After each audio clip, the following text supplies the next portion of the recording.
Good morning, good morning. The time for convening has arrived. The Senate will come to order. All unauthorized visitors, please exit the chamber at this time. Chair recognizes the senator from the 6th. Good morning, Mr. President. Y'all heard the man. You ain't supposed to be here. Get on out. Mr. President, we got a great group of pages here today.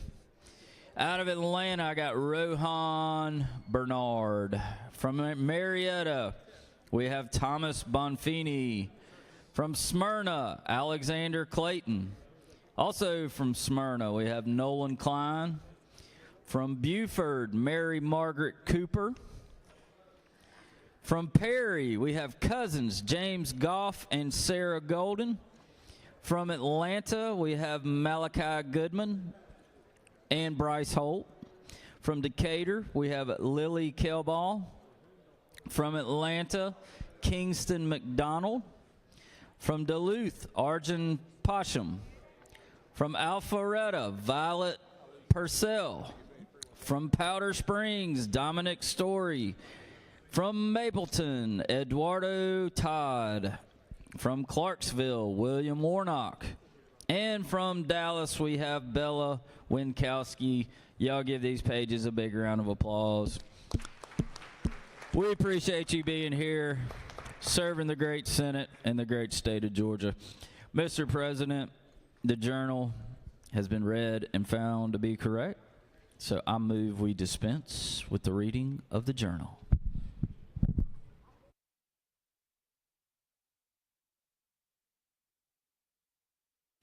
Thank you, Senator. I appreciate that. And we greatly appreciate all the pages that are here today. Thank you so very much for being here, taking time out of y'all's day. Get you a day out of school. Hopefully get you some extra credit with the school that you're coming from. So glad to have you. Is there objection to dispensing of the reading of the journal? Chair hears none. The reading of the journal is dispensed with. Is there objection to the confirmation of the journal? Chair hears none. The journal is confirmed.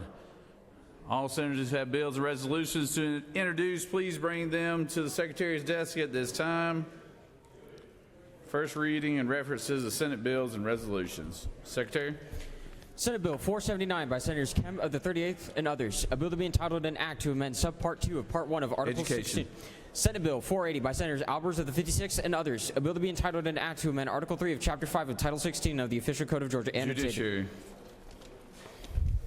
Senate Bill 481 by Senators Parent of the 44th and others. A bill to be entitled an act to amend Article 7 of Chapter 4 of Title 49 of the Official Code of Georgia, annotated. Health and Human Services. Senate Bill 482 by Senators Strickland of the 42nd and others. A bill to be entitled an act to amend Chapter 1 of Title 35 of the Official Code of Georgia. Safety. Senate Bill 483 by Senators Parent of the 44th and others. A bill to be entitled an act to amend Chapter 1 of Title 35 of the Official Code of Georgia, annotated. Public Safety.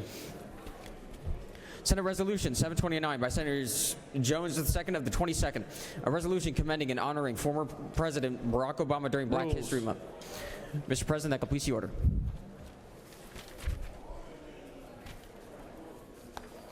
First reading references of House bills. House Bill 632 by Representatives Bonner of the 73rd and others. A bill to be entitled an act to amend Chapter 12 of Title 43. Veterans.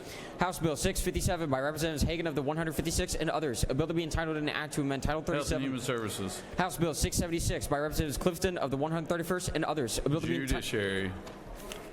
House Bill 957 by Representatives Clifton of the 131st. House Bill 1215 by Representative Parrott of the 158th and others. A bill to be entitled an act to amend Code. Judiciary. Mr. President, that completes the order. Secretary read reports of standing committee. Mr. President, the Senate Committee on Finance has under consideration the following legislation, as instructed me to report the same back to the Senate with the following recommendation. Senate Bill 476, do pass. Senate Bill 477, do pass. House Bill 134, do pass by substitute. House Bill 463, do pass by substitute. Respectfully submitted, Senator Huffstetler of the 52nd District, Chairman. Dear Mr. Secretary, pursuant to Rule 2-1.6, I hereby give notice that I will introduce a minority report to be read along with the majority report of Senate Bill 476, which passed out of the Senate Committee on Finance on February 9th, 2026. Sincerely, Senator Orrock, 36th District, member. Dear Mr. Secretary, pursuant to Rule 2-1.6, I hereby give notice that I will introduce a minority report to be read along with the majority report of Senate Bill 477, which passed out of the Senate Committee on Finance on February 9, 2026. Sincerely, Senator Orrock of the 36th District, member. Dear Mr. Secretary, pursuant to Rule 2-1.6, I hereby give notice that I will introduce a minority report to be read along with the majority report of House Bill 134, which passed out of the Senate Committee on Finance on February 9, 2026. Sincerely, Senator Orrock of the 36th District, member.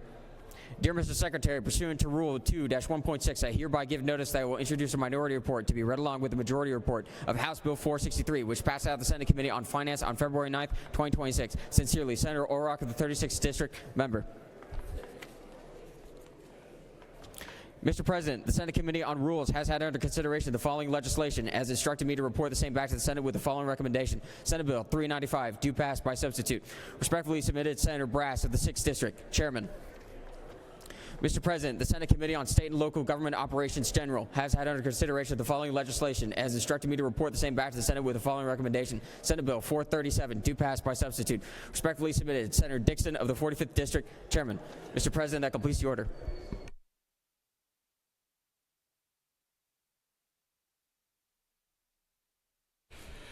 It is now time for the morning roll call. Are there any motions to excuse? I recognize a senator from the 33rd for a motion to excuse.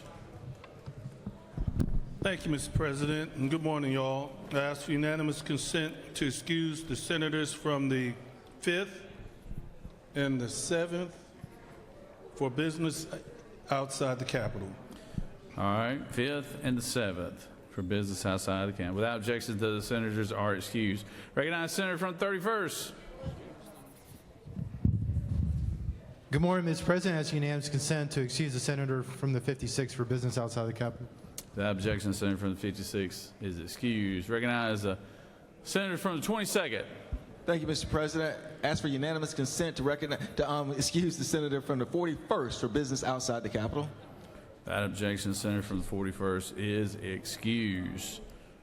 Any more motions to excuse? Secretary will call the roll. Senators, signify your presence by voting the yay switch. Senator from the 33rd, what you got?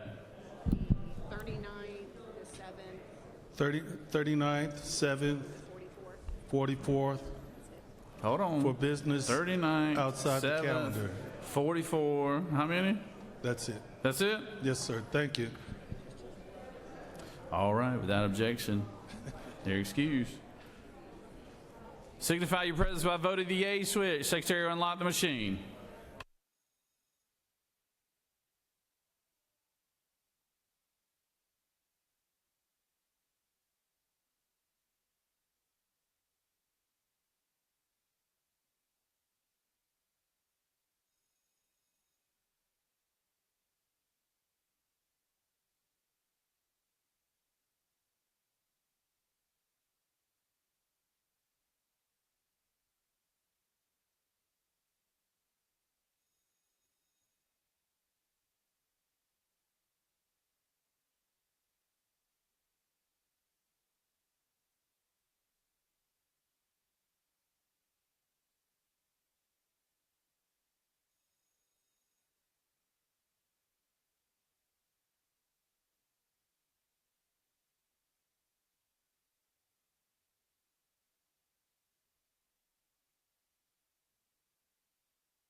It is now time for our morning devotion. All senators, please cease all conversations, and I would ask that the doorkeepers secure the chamber at this time. I now recognize the good senator from the 50th to lead us in our pledge and introduce our pastor of the day. Senator? Thank you, Mr. President. If we can pledge, I pledge allegiance To the flag of the United States of America and to the republic for which it one nation, under God, indivisible, with liberty and justice for all. And the Georgia flag. I pledge allegiance To the flag, to the principles for which it stands, wisdom, justice, moderation, and courage.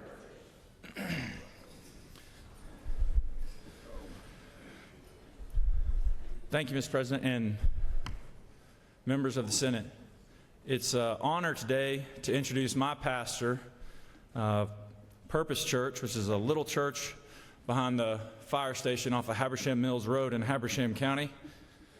This is Pastor Ryan Ginn, and he serves as the senior pastor of Purpose Church, where he is passionate about helping people grow in their faith, discover their God-given purpose, and serve their communities.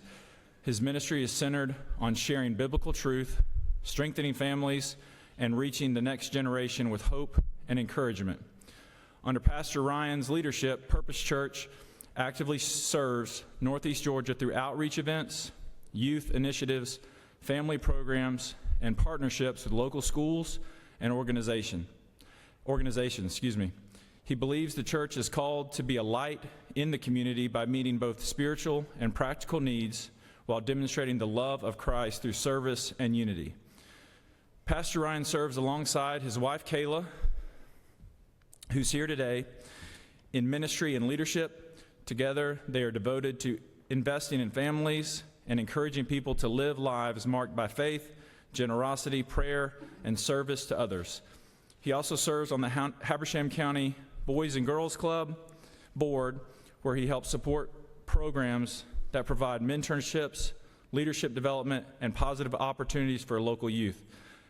Pastor Ryan considers it a sacred honor to pray and encourage leaders who serve the citizens of Georgia, and is committed to promoting unity, wisdom, and godly leadership within the communities he serves.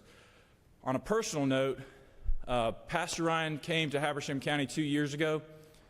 Him and his family have poured so much into our church, and church membership has grown 10 times since he walked through the door. So it's a treat to hear from him, and I'm honored to introduce Pastor Ryan again.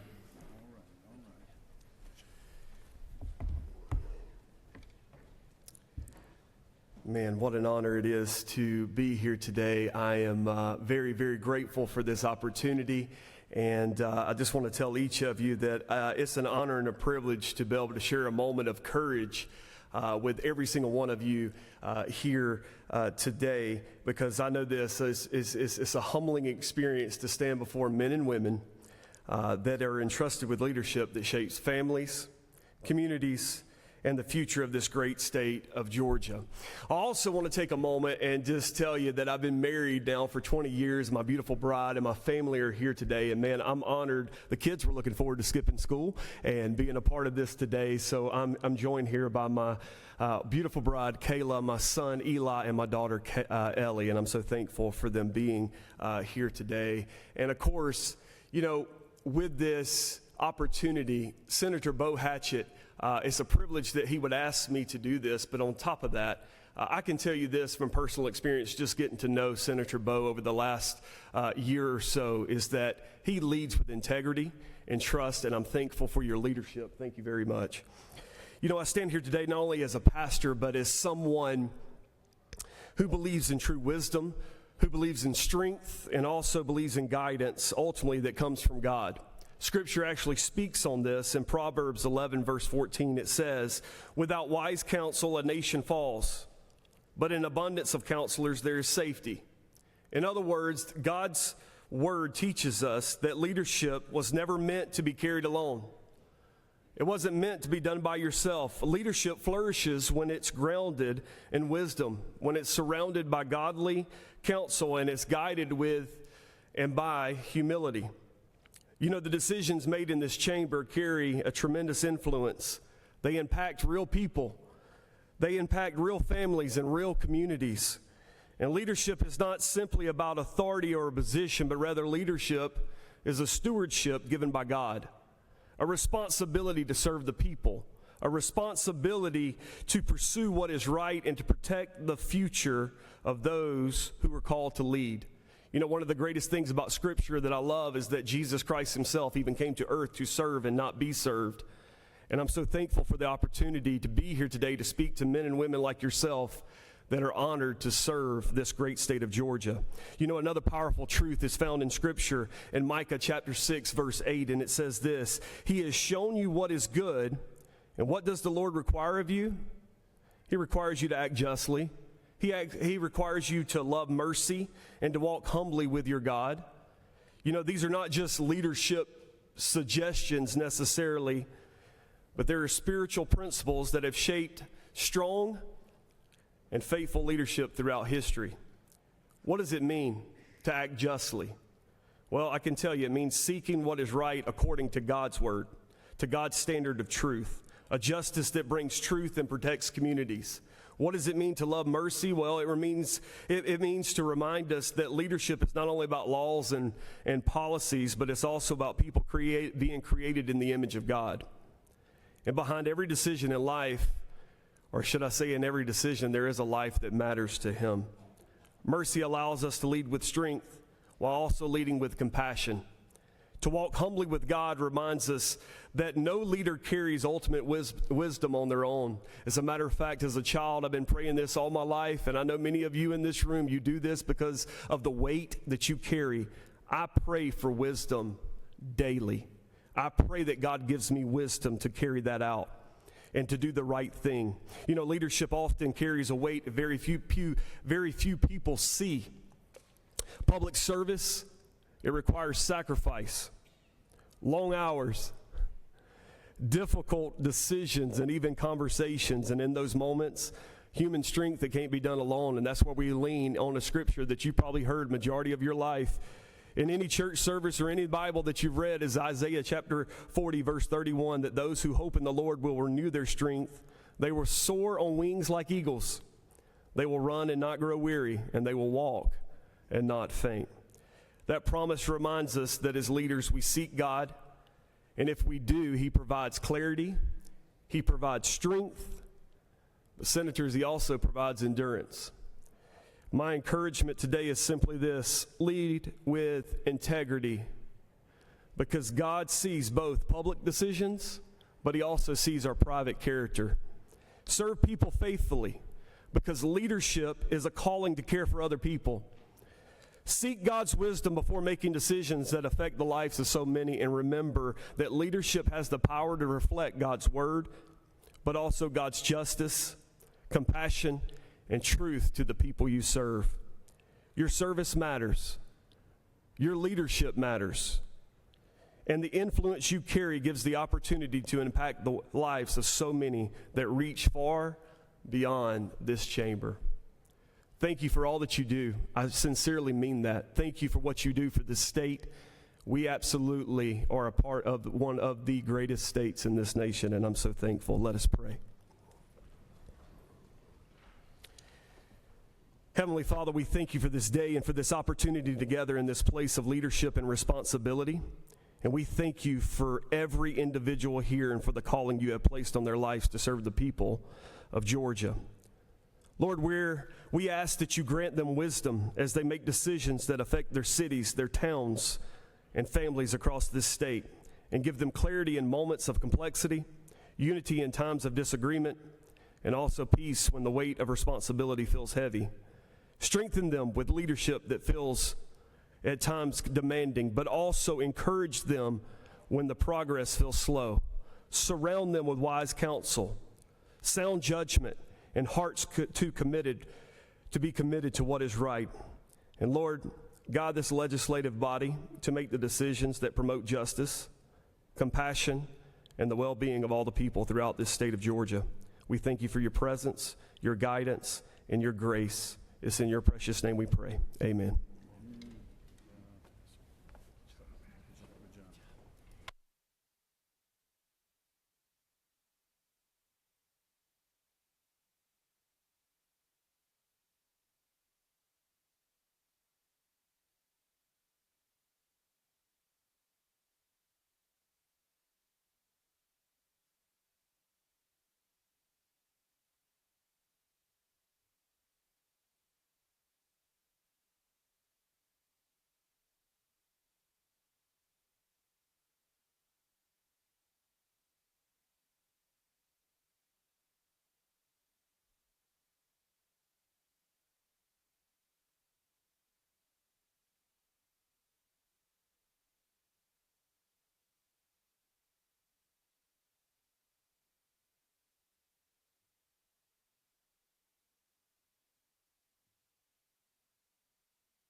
All right, we have our doctor of the day, and as always, we appreciate our doctors coming here and donating their time and efforts to come to the Capitol and provide their services for us if needed. So with that, I will call on the senator from the 7th to introduce our doctor of the day.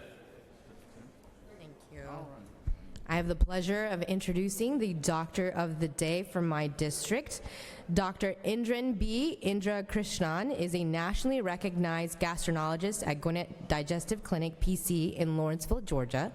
His passion for cancer awareness earned him unanimous support in a Georgia Senate resolution for his exemplary service to the community, including increasing the public awareness of colorectal cancer screenings. Very important. Dr. Indra Krishnan has performed thousands of colonoscopies and endoscopies in his effort to help patients improve their gastrointestinal health. He gained his extensive gastroenterology training at various prestigious medical institutions such as King's College, affiliated hospitals in England, St. Louis University Hospital in St. Louis, and Queen's University Group of Hospitals in Canada. And along the way, he had the good fortune to study under gastroenterology standouts such as Dr. Roger Williams and Ivan Beck. During his training, he became a fellow of the American College of Gastroenterology, the American College of Physicians, and the Royal College of Physicians and Surgeons of Canada. Dr. Indra Krishnan is also a graduate of the Georgia Physicians Leadership Academy in a program that identifies and trains physicians leaders in Georgia. He put his training in good use and received a gubernatorial appointment by Georgia Governor Nathan Deal to the Georgia Board of Physician Workforce, and he's a peer reviewer for the Georgia Composite State Board of Medical Examiners. Dr. Indra Krishnan lives in Duluth, Georgia, with his wife, Gayatri, a certified public accountant, and his daughter, Harini, an undergraduate at Emory University. All right. Thank you. Thank you. Good morning, all of you. So today I want to say a few words about the word C, the cancer. Last week I requested our Governor Brian Kemp to declare a proclamation, Georgia Cancer Day, and he very kindly obliged. This is the first time in the history of Georgia a Cancer Day being proclaimed, covering all the cancers. So for that proclamation event, I brought a lady by the name of Miss Kathy Lemay, who lost her son at the age of 30. He was my patient, but the diagnosis was late. He went through the treatment in one of the renowned cancer institutes in the world, Winship Cancer Institute, which is not far away from the state capital, but we lost him few days after he celebrated his 30th birthday. Yes, I meant 30th birthday. Cancer does not discriminate. It can affect any age, old, young,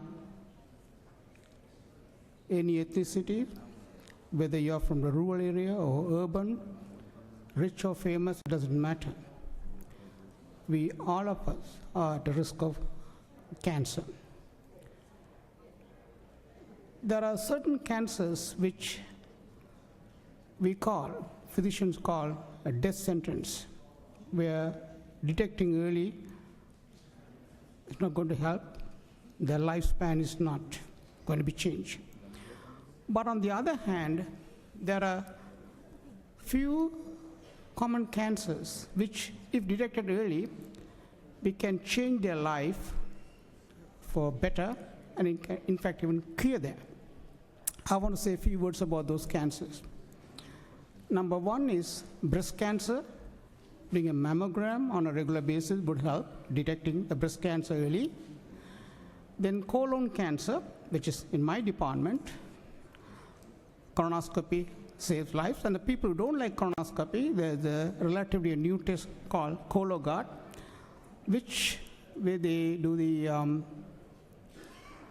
screening, a Cologuard, doing the stool test for a DNA, the cancer cells. And then, of course, prostate cancer and prostate cancer for doing the blood test for prostate cancer and a physical examination, and also cervical cancer pap smear. A good lifestyle changes also can deter the cancer risk, like healthy food habits, physical activities, reducing the alcohol intake to minimum can definitely get the cancer risk down. So with this, I wish you all the best and a healthy life in the future, this year. This year being an election year, you might have got a little bit more stressed out. Stress too can increase the cancer risk. So take it easy and wish you all the best, and we'll see you next year. Thank you. Good job. God bless you. Good job.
We have some very special guests here today. We've got our friends from the State of Georgia Farm Bureau is here today, and they're well represented out in the hallways. We have their leadership team behind us, and we got a special presentation for them here today. Secretary, read the caption.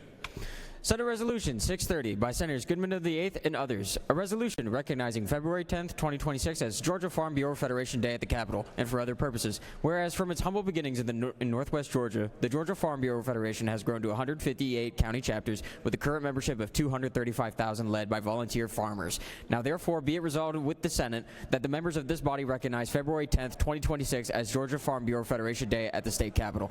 Mr. President, that completes the order.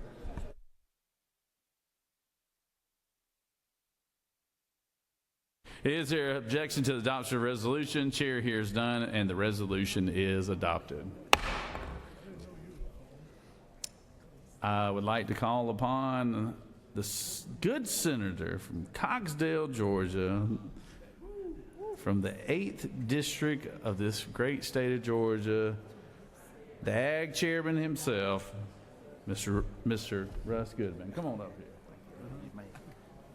Well, thank you, Mr. President. It's an honor to be here today with my friends from Farm Bureau. Of course, Farm Bureau, 230-something thousand families across this state are members of Farm Bureau, which, if you look at that, it's probably close to 1 million people. 1 in 10 Georgians probably close to that number. And so I appreciate all the work that they do on behalf of our state's #1 industry. I'm actually on the board of our local Farm Bureau. I made a mistake one time, Mr. Tom, and missed a meeting, and when I came back, they had made me president of the county Farm Bureau. So you learn that lesson pretty quick. But anyway, thank you for everything we do. Also have my very good friend and constituent Daniel Johnson back here, who is I'm sorry that you don't have a better senator, Daniel, but we also have Mr. Ralph Caldwell here, and so thank you all for being here. Thank you for everything you do to advocate on behalf of our state's farm families, and I'm going to turn it over to a dear friend to all of us, a dear friend to all the farmers in this state. Of course, his lovely wife, his better half, Miss Jane, is here. They've been married for 44 years, and they actually met at a Farm Bureau meeting. But Mr. Tom is a great American, and if y'all will, give him a warm welcome.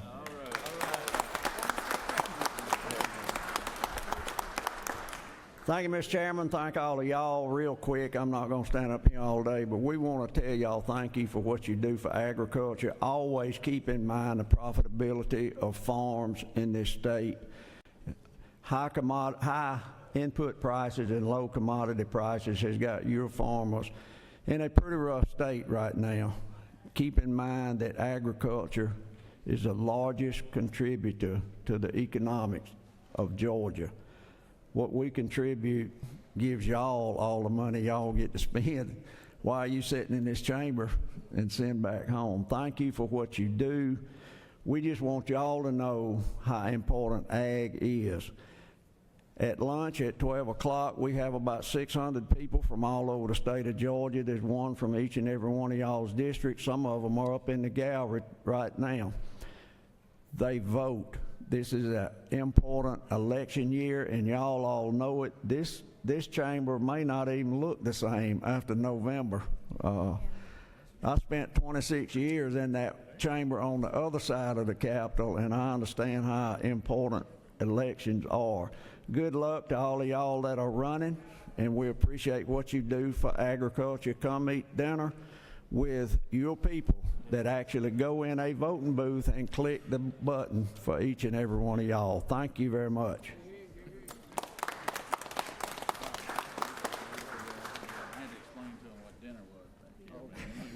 We know what dinner is.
We have some more guests here that we would like to recognize. Secretary, read the caption.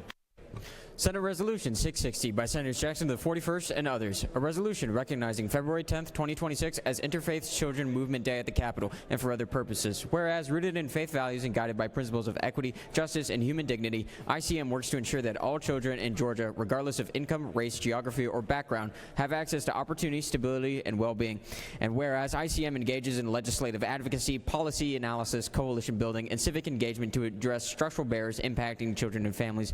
Now therefore be it resolved by the Senate that the members of this body recognize February 10th, 2026 as Interfaith Children's Movement Day at the Capitol. Mr. President, that completes the order. Is there objection to the adoption of the resolution? Chair hears none, and the resolution is adopted. Recognize the senator from the 22nd, the minority leader. Thank you, Mr. President.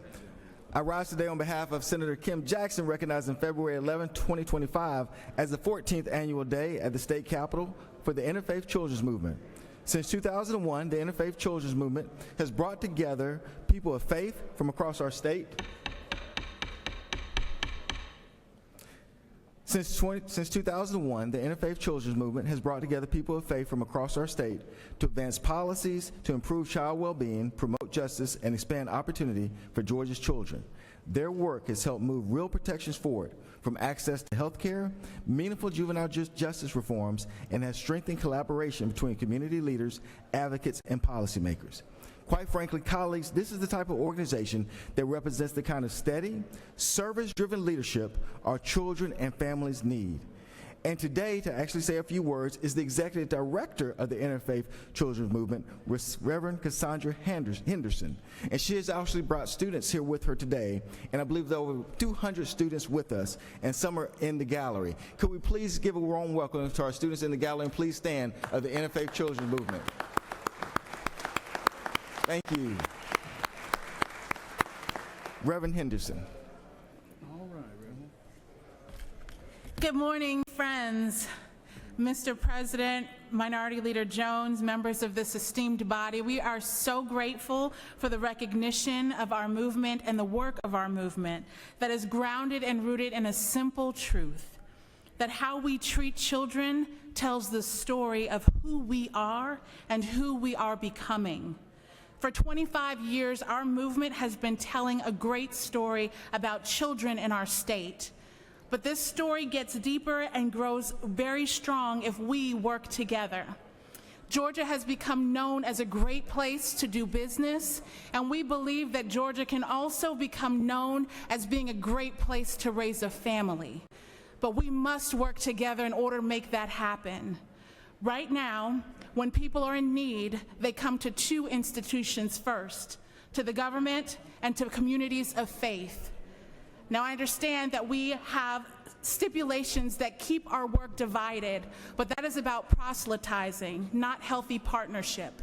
And if we can work together, rather than dividing across our political lines and our religious lines, if we can find one piece of common ground and have that ground be child well-being, whether you add your pinky toe or your heel or your whole foot, if we can find common ground to stand on, we can make our state the kind of state where all children thrive. We thank you again for this honor, for this recognition, and we invite you to be a part of the great story that we are hoping to tell together, the story that makes Georgia a great place to raise families and to raise children.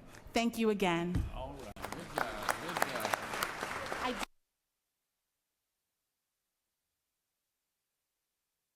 Good job. Go ahead. Okay. One more side note. I have 4 friends down here with me, and I wanted to just shout them out. Madison Drew is a senior at North Cobb High School. We have Aya Kafid, who is a student at the Muhammad Schools of Atlanta. We have Liam Newman, who is a student. He's a 6th grader. And we have Joshua Vargas, who is an 8th grader from Liberation Academy. We thank them for joining us today.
We have some more special guests here today. Secretary, read the caption.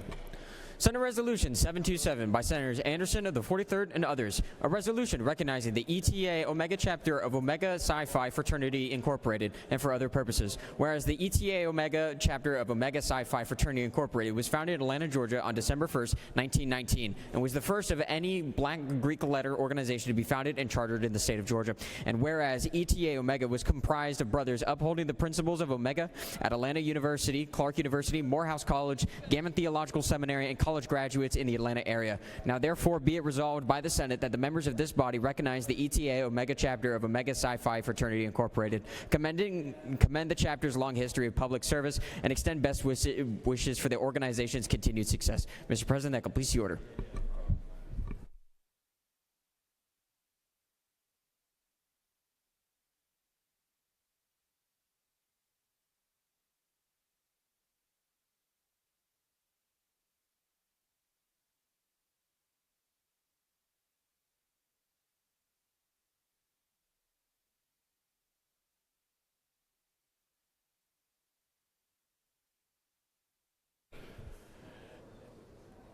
Is there objection to the adoption of the resolution? Chair hears none, and the resolution is adopted. Recognize the senator from the 43rd to speak to the resolution. Senator. Thank you, Mr. President. Good morning, colleagues. Today is Omega Psi Phi Day at the Georgia State Capitol. Omega Psi Phi fraternity was founded on November 17, 1911 by 3 Howard University students, Edgar Amos Love, Oscar James Cooper, and Frank Coleman, and their faculty advisor, Dr. Ernest Everett Just. It was the first national fraternity to be established at an HBCU. The fraternity's purpose was to attract and build a strong, effective force of handsome men dedicated to its cardinal principles of manhood, scholarship, perseverance, and uplift. Omega Psi Phi Fraternity Incorporated was incorporated in Washington, D.C. on October 28, 1914. In 1924, at the urging of fraternity member Carter G. Woodson, the fraternity launched Negro History and Literature Week to publicize the growing body of the scholarship of African American history. Encouraged by public interest, the event was renamed Negro Achievement Week in 1925 and given an expanded national presence in 1926 by Woodson's Association for the Study of Negro Life and History as Negro History Week. Expanded again to the full month of February from 1976. This event continues today as Black History Month. The fire and fervor within this organization, this culture, this manhood, has continued on throughout American history and Black history. From the 80s through the 90s, into the new millennial and up to today, Eta Omega chapter men have continually played active roles in Atlanta's progress. Today, I have the leadership of the Eta Omega chapter of Omega Psi Phi Fraternity Incorporated, chapter president Dr. Kirk McDonald, Will Reeder, Alex DeMond Jr., and Kenneth Mitchell. Under the strong leadership of Chapter Bacillus Kurt McDonald, the Eta Omega chapter of Omega Psi Phi Fraternity Incorporated will continue to fulfill the cardinal principles of manhood, scholarship, perseverance, and uplift. Please welcome Dr. McDonald to the platform. Good evening, honored guests. I have the distinct I have the pleasure of being the 49th Bacillus of Eta Omega chapter of Omega Psi Phi Fraternity Incorporated. We have been here since 1919, the first Greek letter organization here in the state of Georgia and in the South. We are honored to serve our community in multiple ways. We've been serving our community through economic empowerment, through community service, through food banks, and multiple other aspects that we do. Today is actually the Omega Day at the Capitol, and we have several of our brothers across the street, so several of you guys are going to get an opportunity to go ahead and meet them. This has been a true honor to be here. Thank you very much.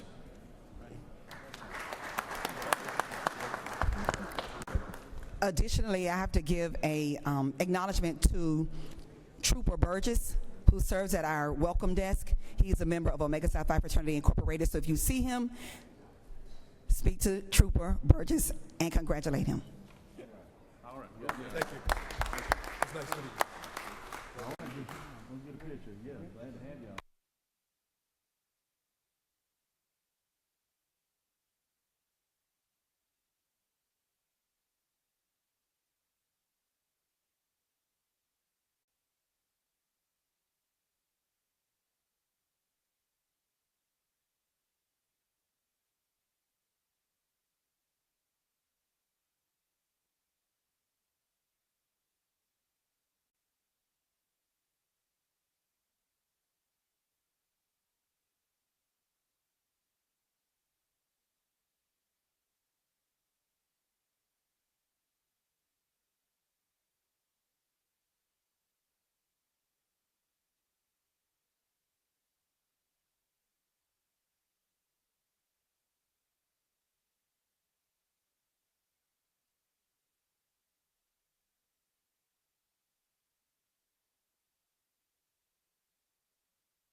Are there any unanimous consents? Does any senator wish to rise on a point of personal privilege? I recognize the senator from the 9th from a point of personal privilege.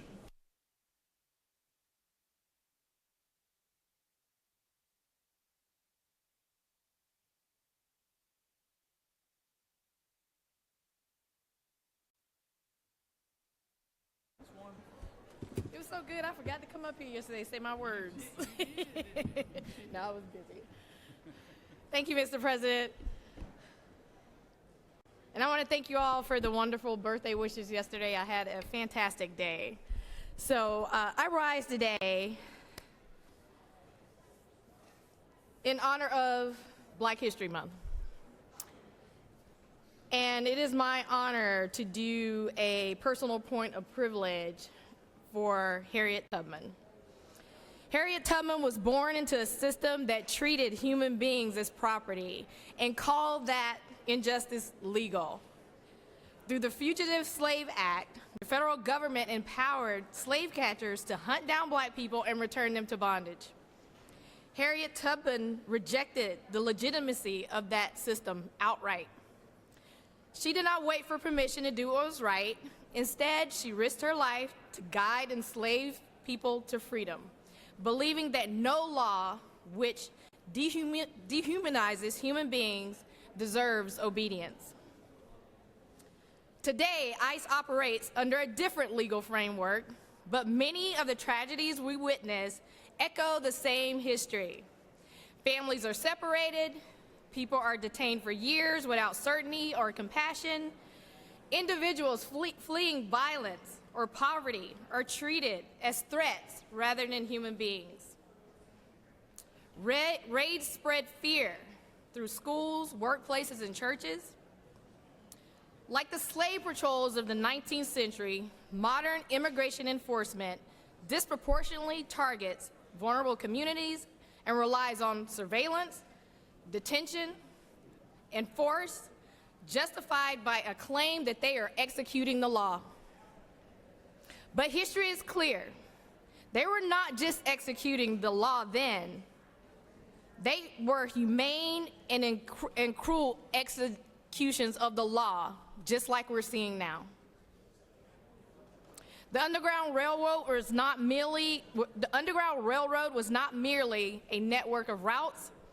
It was a network of people who chose humanity over compliance. Harriet Tubman showed us that freedom is not handed down by institutions. It is built when people come together to refuse to look away. Our generation must build a new Underground Railroad, not of tunnels, but of community, advocacy, protection, and policy. One that insists families deserve safety, dignity, and the right to exist without fear. For those of you not following in the news now, I know some of you have seen the current video of President Obama and the First Lady Obama being shown as apes in a country stained with the legacy of slavery and tainted by the horrific events of Jim Crow. We had a president in Barack Obama who won almost 53% of the vote and 365 electoral votes to win the biggest presidential landslide and mandate in American history. President Obama stands as one of the most influential Americans in U.S. history, yet during Black History Month, when this full body cannot even honor and defend his legacy because they have deemed it too controversial. Is it so hard to denounce blatant racism? We have a resolution, SR 729. I do hope it receives a hearing and passes out committee for a vote. This resolution simply says, what should be obvious to everyone, this body condemns with a bipartisan vote this blatant gutter racism by an administration that has shown us many times that they are okay with racism. And we have many in this body that still support this administration. During Black History Month, we celebrate not only where we come from, but we need to commit ourselves to where we need to go. Harriet Tubman, I'm gonna bring this back. Harriet Tubman showed us the way. She pushed against cruelty. She pushed back against inhumanity and found a way to help those who were most vulnerable and who needed it. Now, it is our responsibility today to continue the spirit of her legacy and keep walking together as a community. Thank you, Mr. President. I yield the well.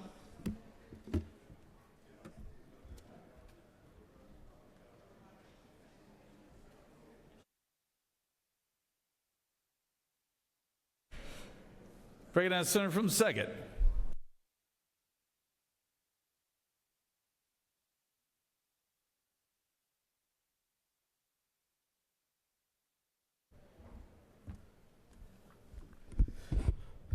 Thank you, Mr. President. Colleagues, this morning I rise yet again to talk a little bit more about affordability. And under Senate Bill 476, my grandmother would say, some folks got more lives than Carter's got liver pills.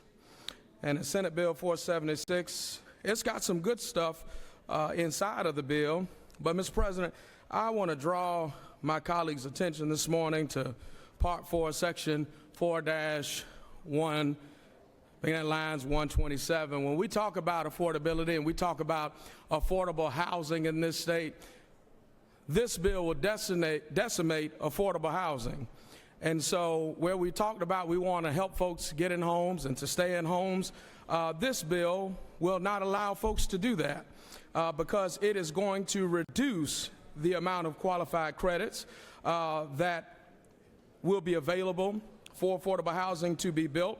And when you look at the bill, and I draw your attention to lines 199, it talks about what affordable housing actually means. It talks about who would qualify under the affordable housing, who would qualify in that subsection, how much they had to make to qualify for the credit. And when you read that, when you look at what the area median income is for the state of Georgia, it literally says that a project means a housing project that has restricted rents that do not exceed 30% of median income for at least 40% of its units occupied by persons or families having incomes of 60% or less of the median income, or at least 20% of the units occupied by persons or families having incomes of 50% or less of the median income. And so when we talk about affordability, I always come back to the well and say we really got to get serious about it because in this bill, this is not being serious about affordable housing. We should not be reducing the credit. We should find ways to incentivize to create more affordable housing. But Mr. President, like I told you this morning, my family's from a little small portion out in Chatham County called Pinpoint, and this dog won't hunt. And so you can shear sheep year after year, but you can only skin his behind once. And this bill will skin affordable housing. And with that, Mr. President, I yield the well.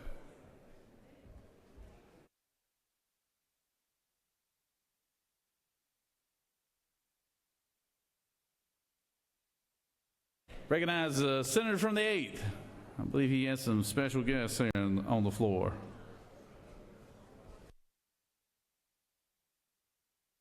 Thank you, Mr. President. Just want to take this opportunity to let everyone know that today is the Okefenokee National Wildlife Refuge, Okefenokee Swamp Park Day at the Capitol. And so we have some special guests. We have two very special guests over there with our alligators. We got Bog and Forrest. So we really appreciate Bog and Forrest being here. I also want to recognize Kim Bednarik and Michael Lusk and Philip Saucy and Veronica Kelly and Miss Katie and Miss Jolie. Thank you all for being here. That's down in my district. It's a great asset to this state. 407,000 acres. You could put 4.5 Atlantas into the swamp park. They have over 400,000 visitors a year, and it is the largest national wildlife refuge east of the Mississippi. It is truly a treasure that we have it in our state, and honored to be able to represent y'all, and thank you for everything you do, not only on behalf of the swamp, but on what that means for tourism for South Georgia and our entire state. So, Mr. President, thank you for allowing me the opportunity. Thank y'all for being here, and with that, I'll yield the well. All right, we've got our good friends from the Okefenokee Swamp, and they actually do have a little gator tail over there. I tell you what, that is a live gator, huh? 2 live gators. All right. Recognize the senator from the 17th.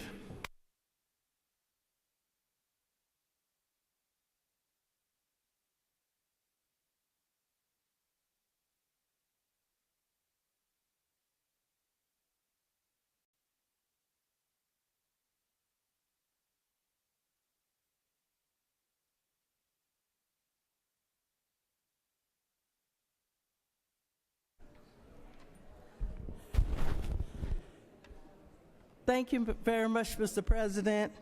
Colleagues, I rise to recognize the life and legacy of one of my former teachers at Fountain High School in Forest Park, Georgia, Mr. Henry Garner. Mr. Garner was a member of Flipper Temple AME Church here in Atlanta and taught over 30 years in the Clayton County Public School System. An active member of the Honor Fountain Professional Club, a retired education association. He was dedicated to the many students he served. He was a loving father and husband, and he was devoted to his family, friends, and the community at large. So today we celebrate his long and wonderful life. He was born on June 1924 and was 101 years old this month. So today we celebrate him, Mr. Henry Garner, and his life will be remembered. Mr. President, I ask for a moment of silence in honor of Mr. Henry Garner.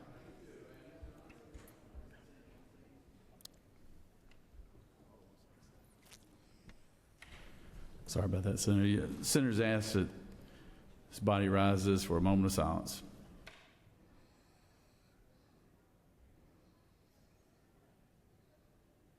Amen.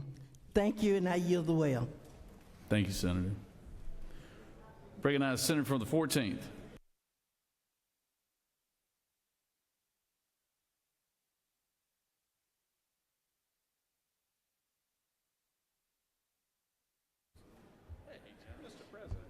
I'm well. Thank you, Mr. President. We've been talking a little bit as a country about being neighbors recently. I would humbly submit the Super Bowl ends up being a little bit of a cultural forum in which we can discuss the issues of the day. And there was a really pleasant, nice ad about being neighbors. And everybody has a cell phone. Everybody gets information on demand, usually the information you want to hear. And sometimes that information says you're great and the people who are not like you are not as great as you are. And then that information polarizes us and divides us. I'm not telling you anything you don't already know. But we live in a time where neighborliness is a little bit under threat, a lot under threat. And there's a distrust of government that has been sowed, that we have been experiencing for decades now, this idea of making government smaller because government's not doing what we want it to do, et cetera, and wouldn't it be great if government just got out of our way? That sounds like a good idea to anybody who is not aware of what government does for us. And maybe it takes something like health care falling out from underneath us, the enhanced subsidies in D.C. that were not extended, or maybe it takes deployments of armed federal troops for us to start realizing that our neighborliness is under threat and that our government is not reflecting a commitment for us to live as neighbors. This may sound like a dramatic frame for an income tax conversation, but it is not. The income tax is half the budget. And if you eliminate half the budget, you got to replace it somehow unless your intention is actually to destroy government. What people need to know who are watching the tax conversation is affordability is a buzzword, rising costs is buzzwords. There are politicians who would like to respond to the moment that we're in by just using more buzzwords as solutions, like tax cuts. Wouldn't it be great if we could just cut taxes and solve the affordability problem? The problem is, we know who's paying the taxes. It's not the low end of the income spectrum that would maybe see a $20 or $200 rebate if the income tax were fully repealed. The people who are really benefiting from this are the very high income earners, above hundreds of thousands of dollars per year, who would see an income tax rebate of $20,000 on average each per year if the income tax were fully repealed. Who's ever flown on a plane? It's still green. Who's flown on a plane before? Anybody in here flown on a plane? Anybody ever had somebody in front of you on a plane lean back the seat and then your knees get hit, or you can't eat, or you can't use a laptop? And you get really mad because the person in front of you is leaning back their seat? Most people in that situation get mad at the person in front of them. But who should they be mad at? They should be mad at the airline for not allowing extra space in the seat, for building the plane in such a way that we're all crammed in there like sardines. The airline would love for people who are sitting back to back to get mad at each other instead of getting mad at the level of service that's being provided. And the same thing is true when it comes to neighborliness and our government and the way we use taxes. Senate Republicans would love for you to get mad at your neighbor who is not working hard enough or paying enough taxes, so that when they cast distrust on government, you don't blink because you think to yourself, it's my neighbor's fault or it's the government's fault.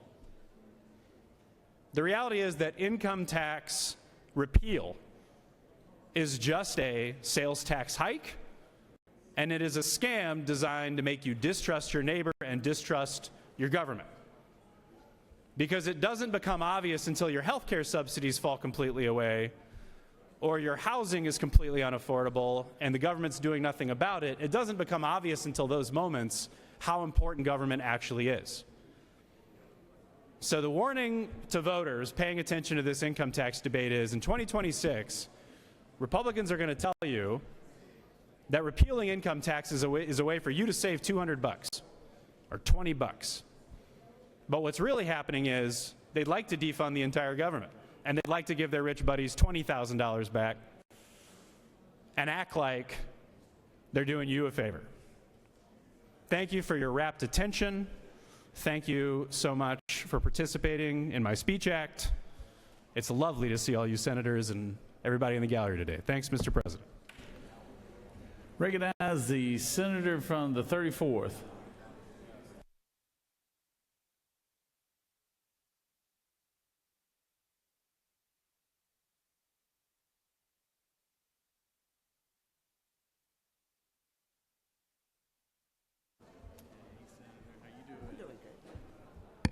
Thank you, Mr. President. Good morning, colleagues. I rise to recognize Fayette County's Chamber of Commerce and its leadership cohort, its commitment to growth, civil-minded leaders, and strengthen the future of Fayette County through their work bringing together professionals, public servants, and community partners to learn and lead with purpose. Oh, there they are. Hello, Fayette County. I just wanted to recognize you all. Thank you, colleagues.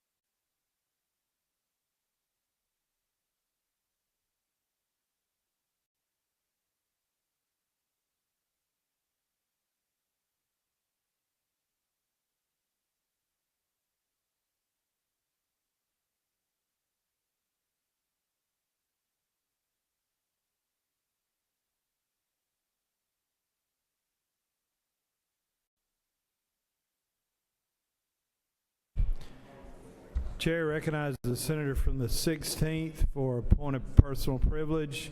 And up next will be the senator from the 28th. If you want to start making your way to the podium, please.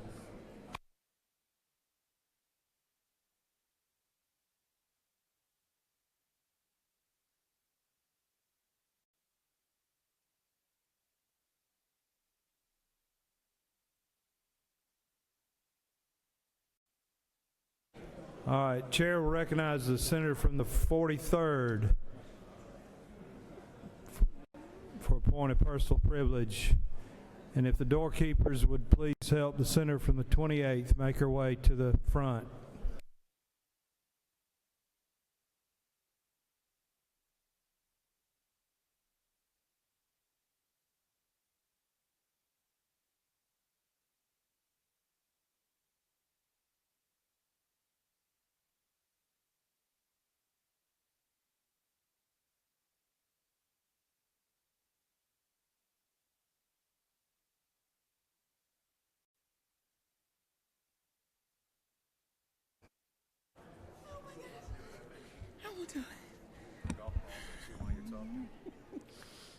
Thank you, Mr. President.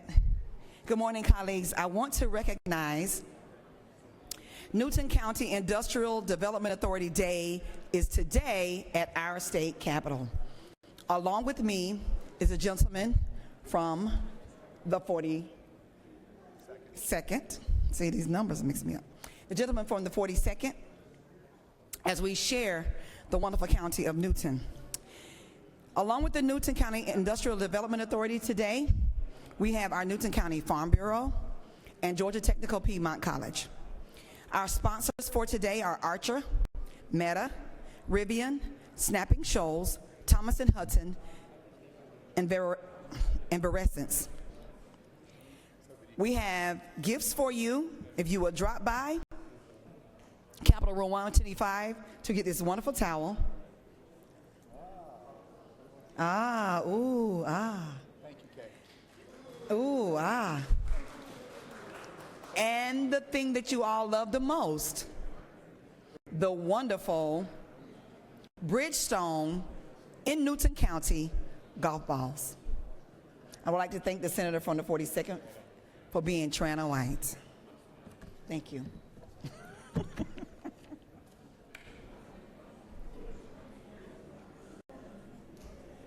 Chair recognizes the senator from the 28th. Are you going to speak from your desk?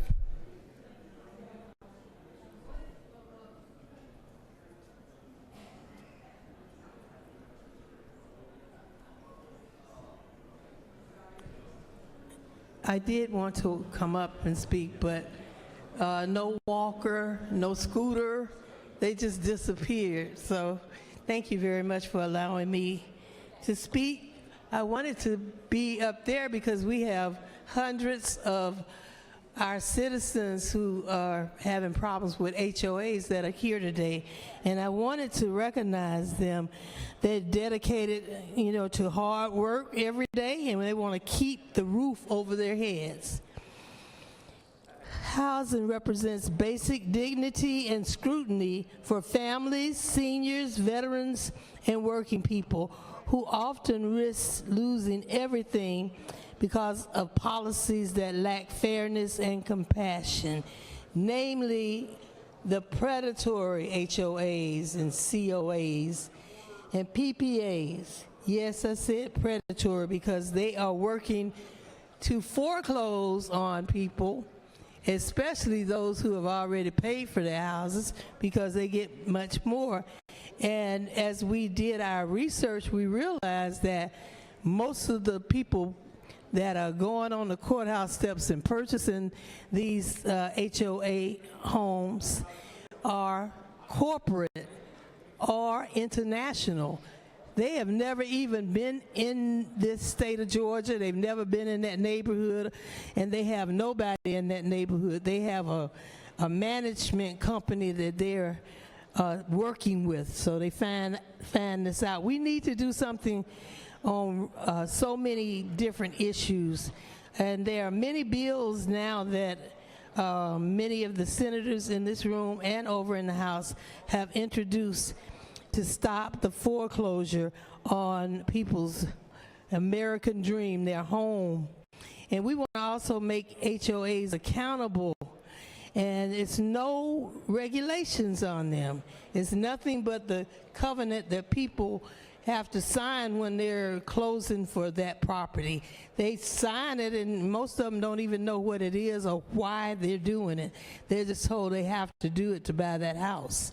So it's it's my responsibility as a legislator to hear them. We've had 5 hearings already. The first one we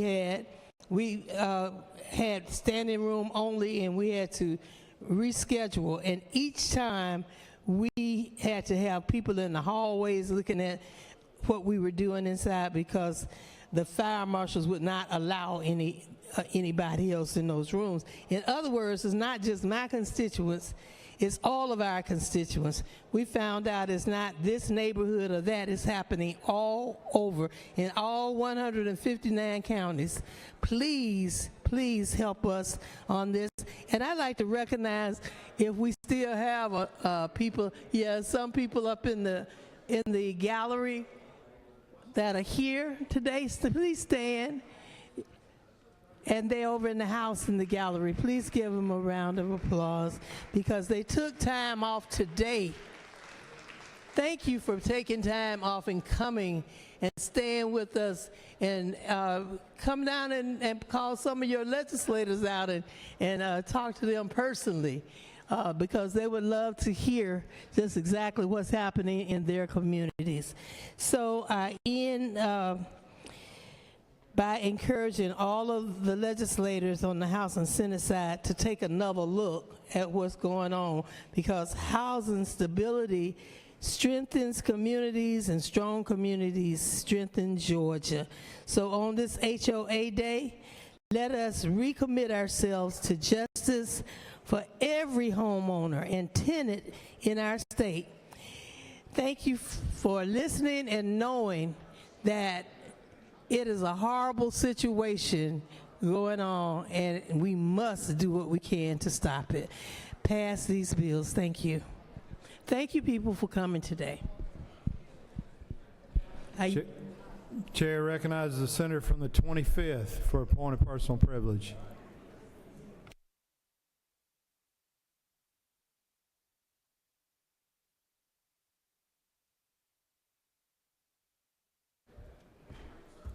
Thank you, Mr. President.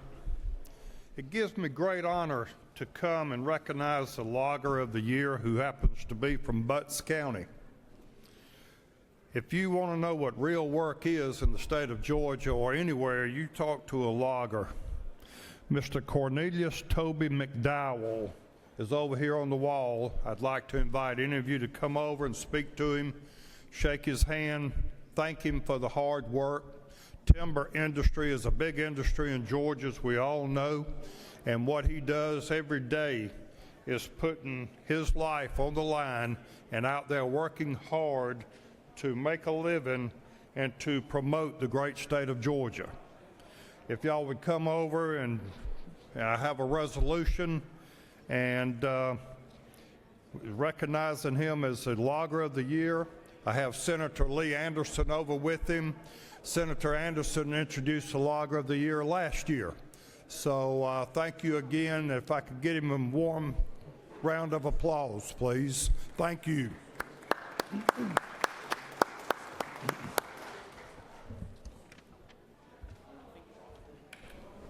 Chair recognizes the senator from the 55th for a point of personal privilege.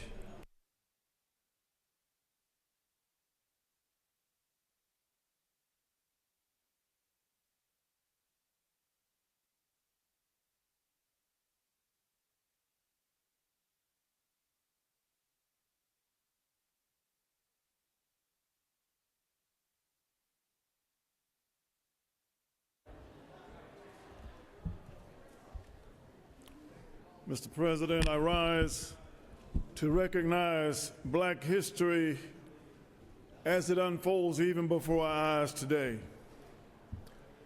In 1895, the Atlanta Compromise, known as the Accommodationists or Accommodation, was a proposal set forth right up the street in Piedmont Park. An African-American leader, Booker T. Washington, in a speech he gave at the Cotton States and International Exposition, he urged Black Southerners to accept segregation and temporarily refrain from campaigning for equal rights, including the right to vote. In return, he advocated that Black people receive basic legal protections, access to property ownership, employment opportunities, and vocational industrial education. Upon the speech conclusion, the white attendees gave Washington a standing ovation. Why? Because at this time, there was a backlash of what was called Reconstruction.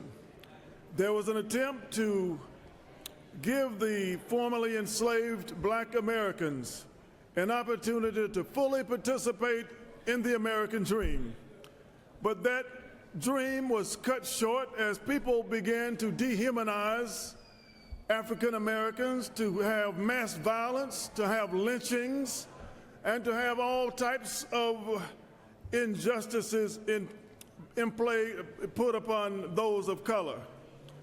I say this because it took almost from that time, 1895, all the way to 1954, we had a policy called separate but equal. And it took a guy by the name of Thurgood Marshall, who was an African-American civil rights lawyer and jurist who served as an Associate Justice of the Supreme Court of the United States from 1967 to 1951. He, along with Charles Hamilton Houston, formulated a strategy to use sociological data to show how unequal separate but equal was. And it emanated right here in Georgia. And it took all the way from the former century to 1954 for this country to say, wait, it is unequal. And I say that because we are now trying to expose those same conditions that existed in 1895, where we had persons standing up to say, we will retreat if you just treat us more humanely. And I stand because there was an inhumane act done just this past week when the leader of our country stated and depicted the first African-American president and the first African-American first lady as apes. And that's what was going on in 1895. And that is what was supposedly peace. And that peace was a false peace, a false justice, because it allowed people to be violently destroyed because they were treated as inhumane. And when we can see our brothers and sisters as less than human, when we don't stand up and condemn when someone will call someone an ape, being the first African-American president, then we are complicit when we don't speak up. And that's why I'm calling for all of my colleagues to sign off and condemn the racist depiction of our first president, our first lady, as an ape. I'm asking you to do this because if you don't condemn it, you are complicit in it. If you don't condemn it, you are saying that you agree with dehumanization of others. You are agreeing that Atlanta is not a city too great to hate. You are saying that you will agree that you can dehumanize as the slaves were. The slaves were dehumanized to live in slave quarters, to now allow adequate and affordable housing. The slaves were dehumanized and not given health care, expansion of Medicaid, take away health care. More than 200,000 Georgians losing health care right now. When you dehumanize people, you can justify not educating them. You can say it's against the law to educate a slave, and it's against the law to educate our great people of Georgia when we take away the educational opportunities. Join me in condemning those acts of dehumanization. Thank you, and I yield the well.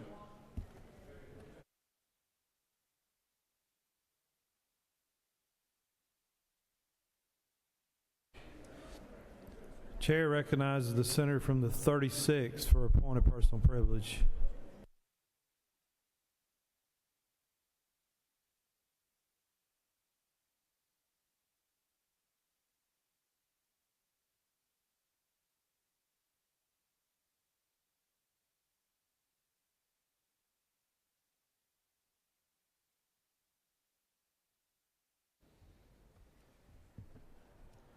Thank you, Mr. President.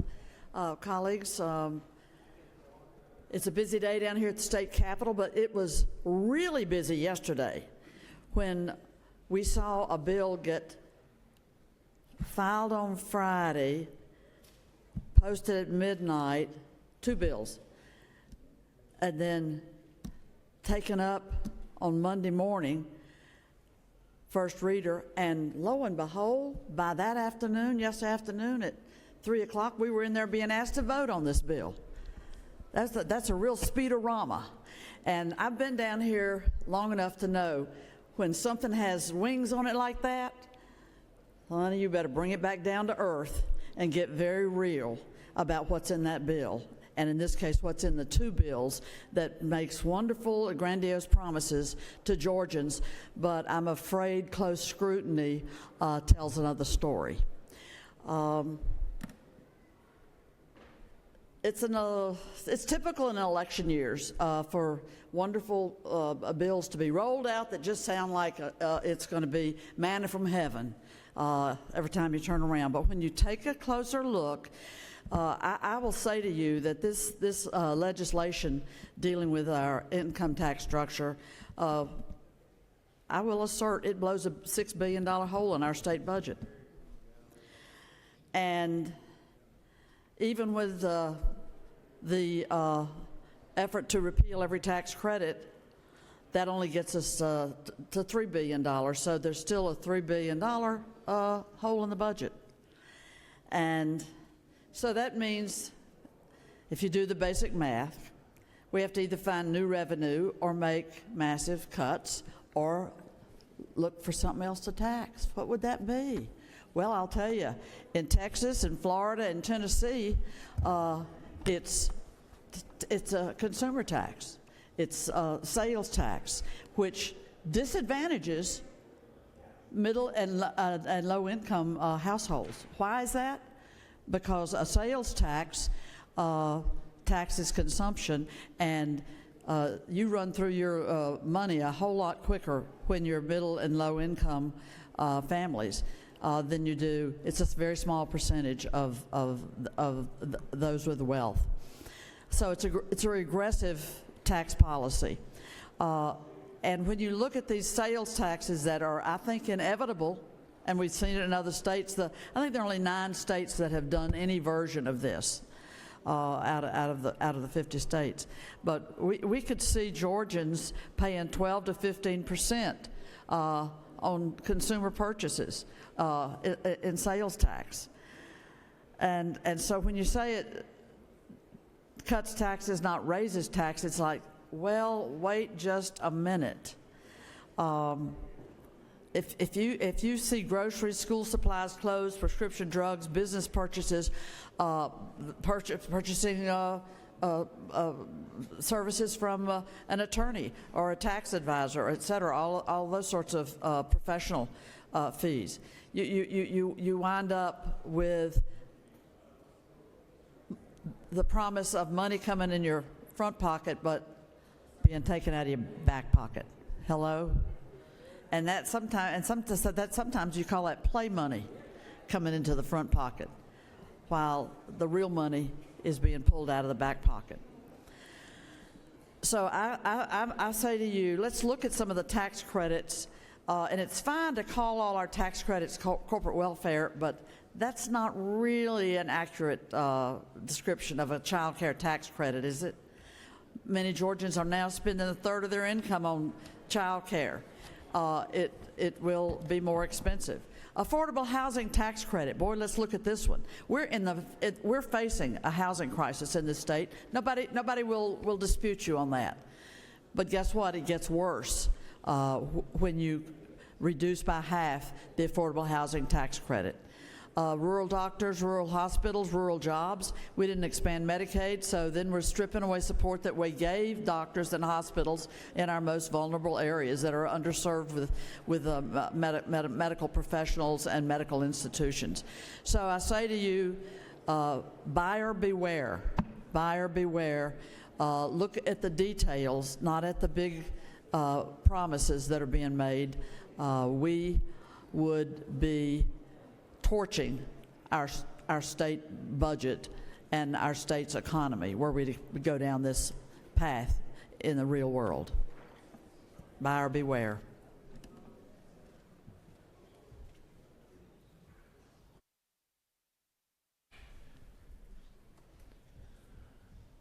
So I have the privilege of having some of my hometown folks here with us today. They're in the gallery, members of the Perry Youth Leadership and the Perry Leadership Group, and I want to tell them hello. Glad y'all are here. Y'all give them a welcome, please.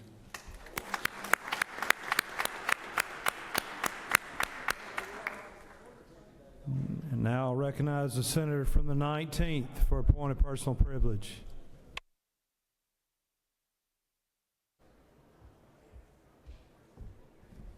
Thank you, Mr. President. You sit in this chamber and hold your tongue and listen to attack upon attack and realize it's not true and say, well, I'll just sit there and let this attack roll. But then it continues again and again and again, and you realize if someone doesn't stand up and stop the water from rolling downhill, well, the folks sitting out in the audience will believe it.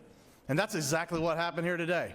You've heard member after member approach this podium and say that if your state income tax were reduced, you, taxpayer of Georgia, watched your state income tax be reduced, that hailstones would fall from the sky and the world would fall apart.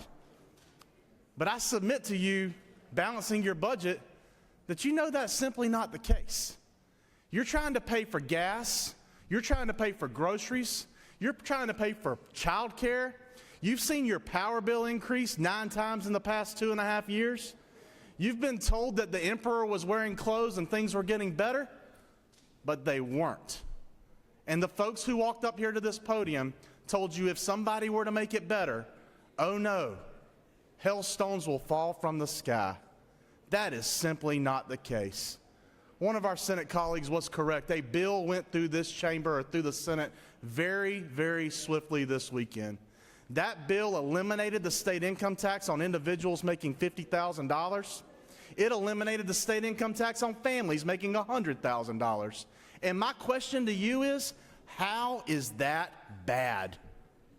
They want you to believe if you're a family who, maybe you're a teacher making $70,000 in Fulton County.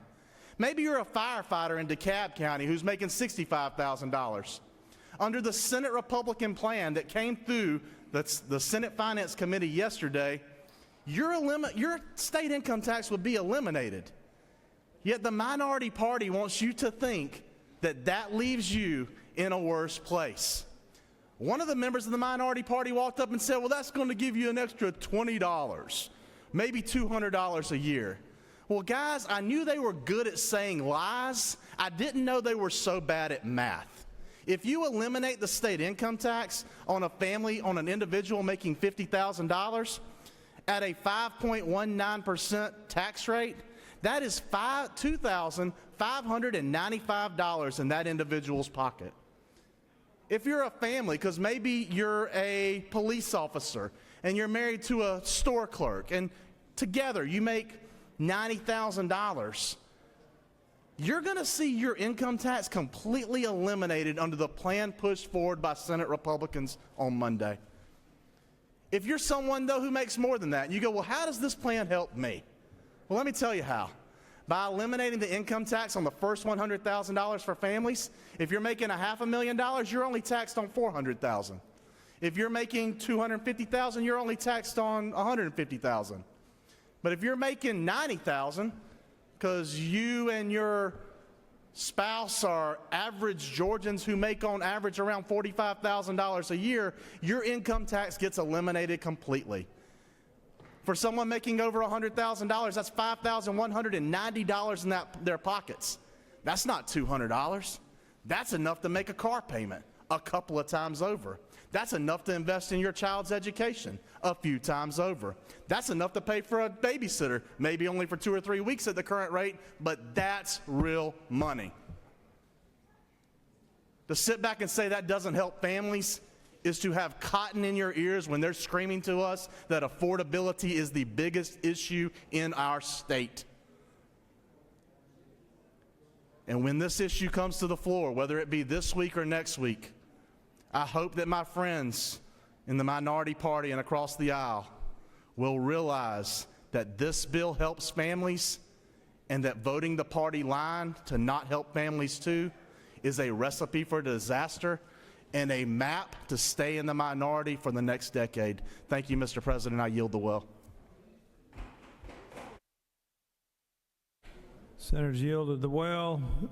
Chair recognizes the senator from the 44th for a point of personal privilege.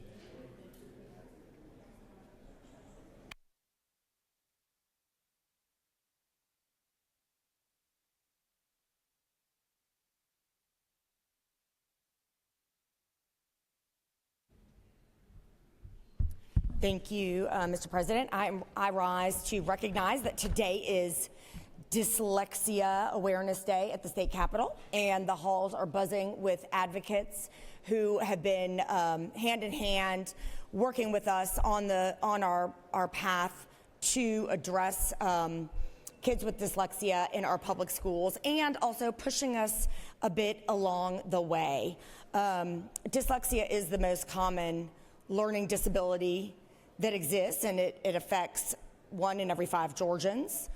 It causes difficulty with phenome segmentation, which is the ability to break words down into individual sounds.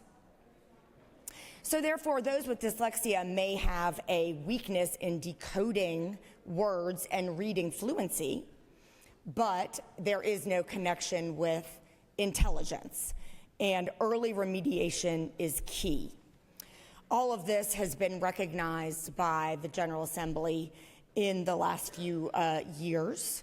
I actually was with former Senator Fran Millar at a education PTA, North Central DeKalb PTA education group meeting when a mom raised her hand and said, "Why don't we do anything with dyslexia?" And Senator Millard, very much to his credit, said, "Why don't we?" And hence was born the very first bill to start to try to get our hands on this issue. And that was about 8 years ago. And since then, we have made a lot of progress. Belatedly, we've made a lot of progress. There is, friends, a long way to go, but I am excited that we are on the right path. And a lot of that does have to do with the advocates with decoding dyslexia, who have had steadfast advocacy on behalf of Georgians with dyslexia.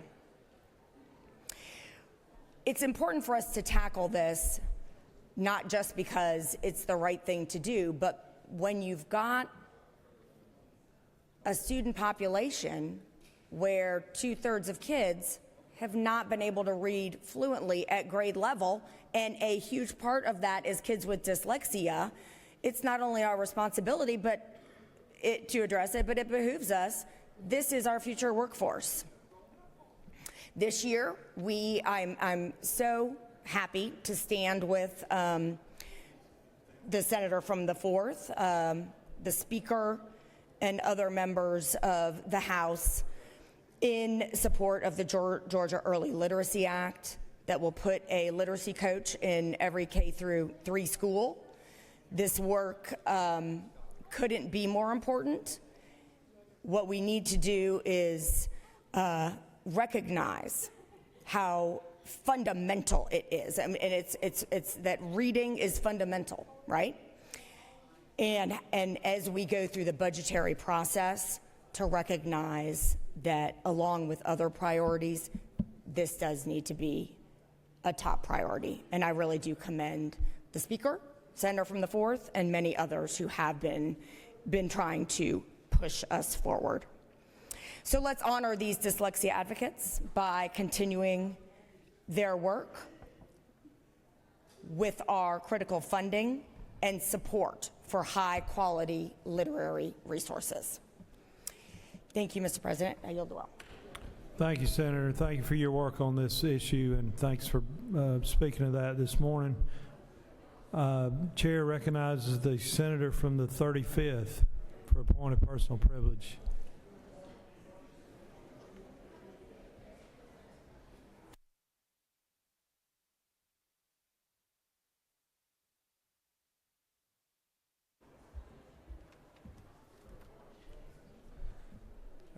Thank you, Mr. President. I come today because I was newly elected, to consider a little nuance and appreciate the idea that maybe the best ideas don't come from one party. Maybe the best idea is just the best idea. But I have one question about this income tax situation. Where is the work? Show me the work. If you can't show me how you get to your number without showing me how it's not going to affect families in Georgia on the back end, how can I trust you? We have to remember that we live in a society where trust is very low in our government.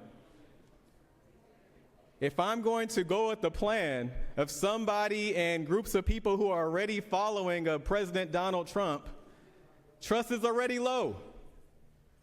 Trust is already low. So if we come in and say, hey, here's a tax plan, you're going to save $5,000 for you and your family. That sounds great at first. But if it's going to cost my family $7,000 on the back end, that's a problem. One thing as a business owner that I can't stand, and other business owners understand this, when somebody comes in and they sell you something, they can't tell you how they get there. Here's this new product, here's this new dental product, you're gonna need it for your office, it's amazing. Well, show me the work. Oh yeah, we did a study and then it starts getting a little interesting. Show us the work. Our educators, if you have somebody that has a habit of having low trust, and all of a sudden they have a wonderful answer to the question in math, your teacher wants you to show the work because trust is already low. So let's not be amazed that we don't have bipartisan consensus on this plan. There's not even consensus among Republicans. On the other side of the hallway, they say, you know what, that's a ridiculous plan. We have a better tax plan. They're talking about property taxes. Here we're talking about income taxes. The everyday person in Georgia doesn't care how we get there. We do want to make sure that we take control of the cost of things. Both of these Republican plans are trying to take care of revenue, but both plans don't do anything when it comes to sales tax. Everyone is talking about affordability on the things that they buy. Go to the grocery store, and every time I go, I get a little irritated more and more every day. And with the plans that I've seen, the only way to make up for the revenue hole is that you have to have more sales tax. That means the ground beef is going to cost even more. That means that the toilet paper is going to cost even more. That means that the eggs are going to cost even more. And for our seniors, you're not getting much benefit from this tax plan that's been introduced, but you're going to have to pay a whole lot more every time you go to the grocery store. Notice that that conversation isn't happening. Notice across the hall when they're talking about property tax, what you don't hear about is, oh, our schools are already struggling, and I know they're paying more and more for health insurance. We're not going to help them with that. We're just going to ask them to keep doing more with less. Do we ever get tired of this? Again, I know I'm new here, but just a message from the people on the ground is that they don't care who has the best plan. They just want a real plan, not an election year plan, not an election year plan, and then we'll pay for it when things fall apart next year when you can't vote us out. They want a real plan. Show us the work. You can't do that when you drop a bill at a Friday after everybody leaves, Super Bowl weekend, and then have it pass through and in committee without a fiscal note. Can't do that. Show us the work. I yield.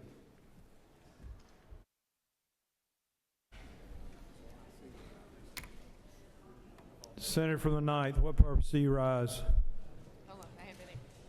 Thank you, Mr. President. I rise just to recognize a guest we have over here, Mr. Reginald Hall. He is from Hog Hammock in Sapelo Island. For those of you that don't know, that part of Sapelo Island is the last intact Gullah Geechee community and is in the Sea Islands of Georgia and is where the first enslaved West Africans settled, and him and his family are still there, and they have been fighting just to keep their community intact. They've faced threats not from nature, but man-made threats. And just he's always advocating just to hold on to the way of life they have there in their land. So please go introduce yourself to him. He really needs our support as he is fighting for his community. Thank you, Mr. President.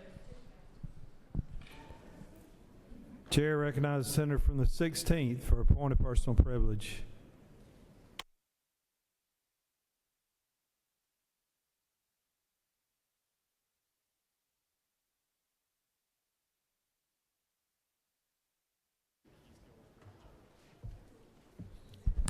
Thank you, Mr. President. I appreciate it. Wanted to speak, colleagues, on our U.S. Constitution empowers the states to recognize gold and silver as legal tender. And today, the technology exists that makes metals fully functionable as everyday currency. Other states, Texas, Florida, Arkansas, are already moving in the direction with bipartisan support. Texans voted on this overwhelmingly with 1.6 million voters, 77% calling for gold-backed money. This is an initiative that strengthens trust, it reduces taxation, and provides citizens with the potential of federal overreach and future taking of private gold. By authorizing gold and silver as legal tender, establishing a state-backed electronic transfer system, and removing state taxes, we give our citizens stable constitutional money in certain times. This is a U.S. constitutional right. All we have to do is act on it as the citizens. That bill number is SB 424. 4 is for Georgia, and 24 is 24-karat gold. Thank you, Mr. President. Chair recognizes the senator from the 22nd, Minority Leader, for a point of personal privilege.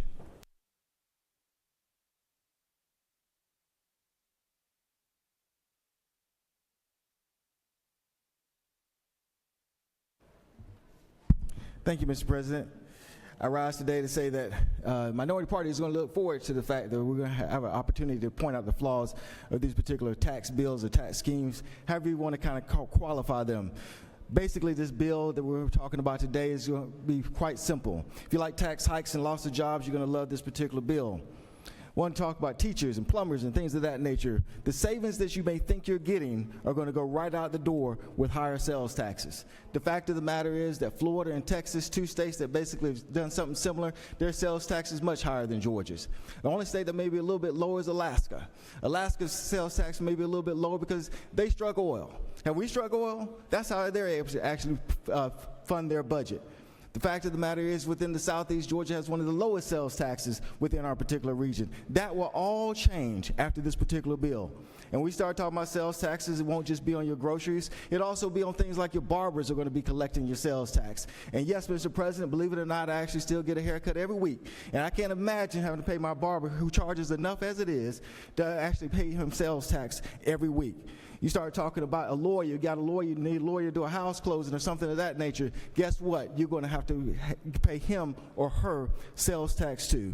So the savings that you may believe you're finding are going to go straight out the door because you're going to be paying sales tax on everything under the sun. And so all of those savings will be gone. But it does not stop there. You don't have to worry about necessarily even paying income tax, because the fact of the matter is Georgia's going to lose jobs, because one of the aspects of this particular bill is getting rid of every tax credit you ever heard of that actually put jobs within Georgia. Oh man, people have talked about for years and years, Georgia's the #1 state to do business. How did we get to that particular point? One of the ways we got to that point was through the use of tax credits when we started talking about manufacturing credits and things of that nature. That gives people jobs. And now we're going to just snatch all of that away, destroy the economic engine that has made us the #1 state to do business. That economic engine is actually people with jobs. So all of those people are going to lose their jobs. So what are you going to tell those people about this tax scheme that you actually have going on now, where they're actually going to lose jobs that were brought here because of those particular credits? But it doesn't end there either. Because one of the things last year I remember that our lieutenant governor talked about, the fact that one of his signal pieces of legislation was the fact that he actually did a child care tax credit. Well, that's going to be gone too. So when you start talking about savings and child care, Georgia has some of the highest child care costs within the nation. But one of the things that actually offsets those costs is our child care tax credit. That will be gone too. So any savings you think you'll see will be going to your barber, will be going to groceries, will be going to your lawyer, your child care will actually go up. It will be lost. And then if you're lucky enough to actually still be employed in this particular state, then you actually then will actually have an opportunity to take care of your family, hopefully. But it doesn't end there either. Because let's actually talk about the fact when you start talking about rural communities, one of the things that has actually helped rural communities is the physician tax credit. That is now gone. Everybody talks about rural. And one of the things that we said would actually help get doctors into this particular state was a rural tax credit. We're going to get rid of that too. So rural communities, if you think you're having trouble right now getting medical care, imagine what it will be like when this particular bill goes into effect and no physicians actually there to serve you at all. It doesn't end there. The bottom line is was, if you are in favor of higher taxes and job loss, then you'll love this bill. We cannot wait to actually debate this particular legislation. But if the majority was so right, then why would you have a bill, present a bill in 1 hour that basically causes all of this job loss and tax hikes if you were so right? Why would you only have an hour to do that? So let's bring on the fight. We can't wait. Thank you, Leo.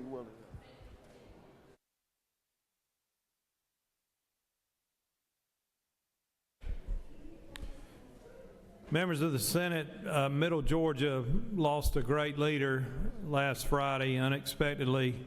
Ron Shipman of Macon passed away Friday evening. He was a public service giant in my part of the world. He served as president and executive director of the Macon Water Authority. Prior to that, he was an executive with the Georgia Power Company. During his tenure, he worked alongside board members, employees, and community partners to advance critical water, sewer, and stormwater infrastructure projects that supported the health, safety, and economic vitality of Middle Georgia. He was described as a leader who served the community in many capacities, and his passing is a profound loss not only for the Macon Water Authority but for Middle Georgia as a whole. Today we want to especially lift up his wife Anita, the Shipman family, and all who knew and loved him. His career reflected a lifetime of service, work that strengthened essential infrastructure, supported economic development, and improved the quality of life for countless Georgians.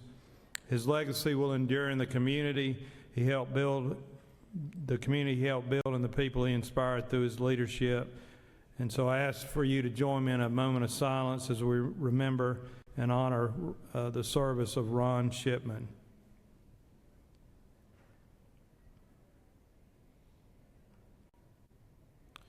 Thank you, and we extend our deepest condolences to his family and loved ones. Thank you very much.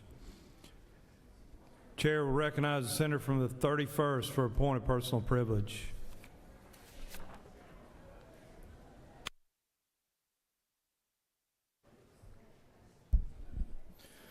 Thank you, Mr. President. I'll be brief. It sounds like the tax men and women showed up in the well today from the minority party, our typical cradle-to-grave government that they promote. And I think all we heard was, gimme, gimme, gimme. Give me your wallet, give me your pennies.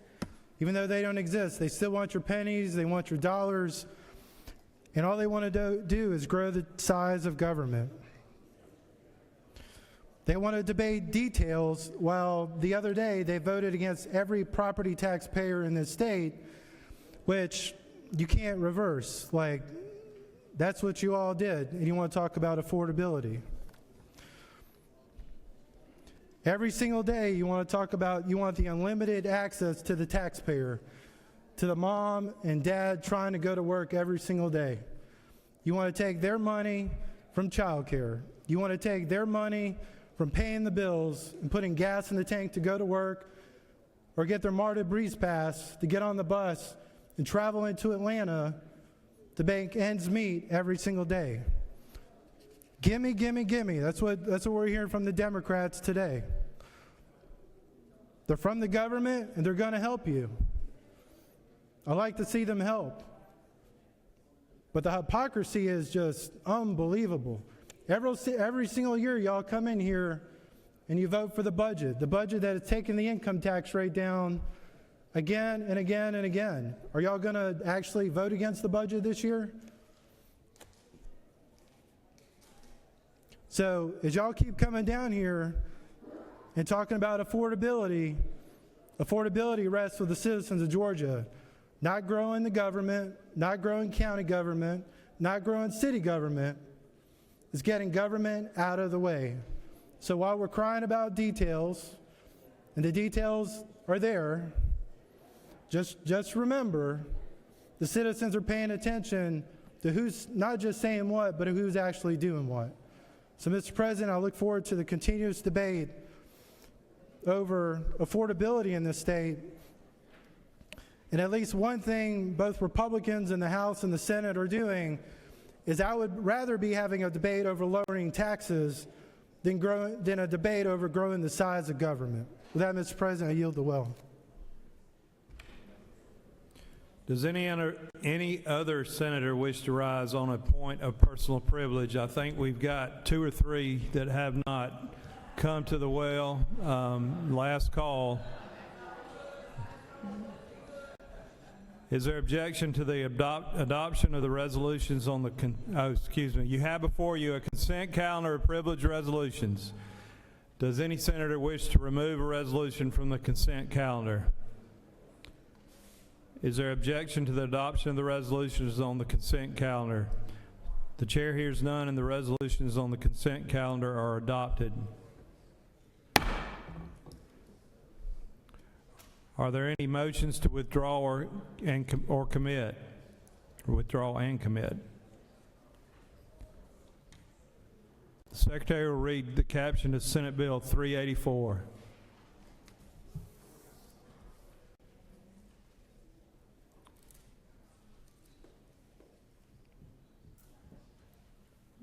We're on to our rules calendar. It's 12:05, so maybe it's about time.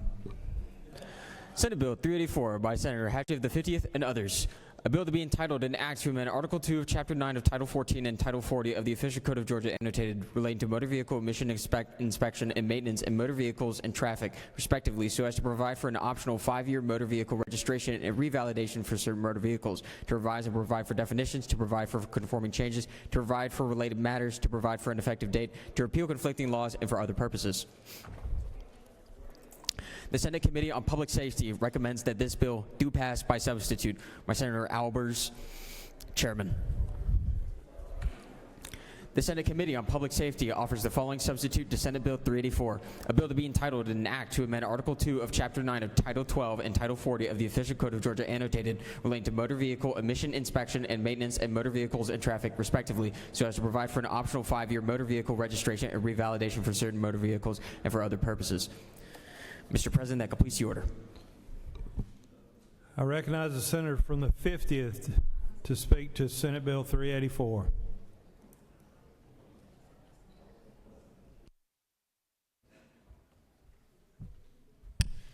Thank you, Mr. President, and good afternoon. I rise today to bring you Senate Bill 384. What this bill does essentially is when you go to the tag office to renew your vehicle's tag, right now you only have one option, which is an annual renewal. What this does is it creates an optional 5-year motor vehicle registration for non-commercial vehicles. It maintains annual emission compliance. Essentially what this does is just allow more convenience for Georgians who are working, who don't always have time to run by their tag office. It's completely optional. You don't have to do it. But I think it's a good bill that we can all get behind, and I'm happy to answer any questions.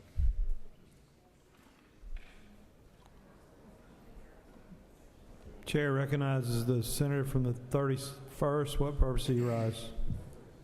Senator, is it not true that this is another example of getting the government out of the way of the taxpayer?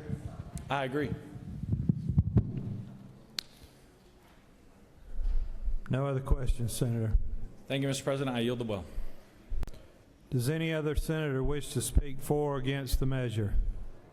The chair hears none. Is there objection to the previous question being ordered? The chair hears none, and the previous question is ordered. The question is on the adoption of the committee substitute. Is there objection to the adoption of the committee substitute? Hearing none, the committee substitute is adopted. Is there objection to agreeing to the report of the committee which is favorable to the passage of the bill? The chair hears none. The report of the committee is agreed to. Is there objection to the main question being ordered? The chair hears none, and the main question is ordered. The question is on the passage of the bill by substitute. All those in favor of the bill will vote yea. Opposed, nay. The secretary will unlock the machine.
On the passage of the bill, the yeas are 45 and the nays are 0.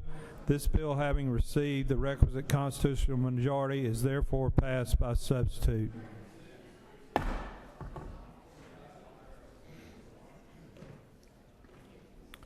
Senator from the 33rd, what purpose do you rise? Thank you, Mr. President. I ask for unanimous consent to excuse the senator from the 26th for business outside the Capitol. Is there objection? No objection. The senator from the 26th is excused. All right, the secretary will read the caption of Senate Bill 435.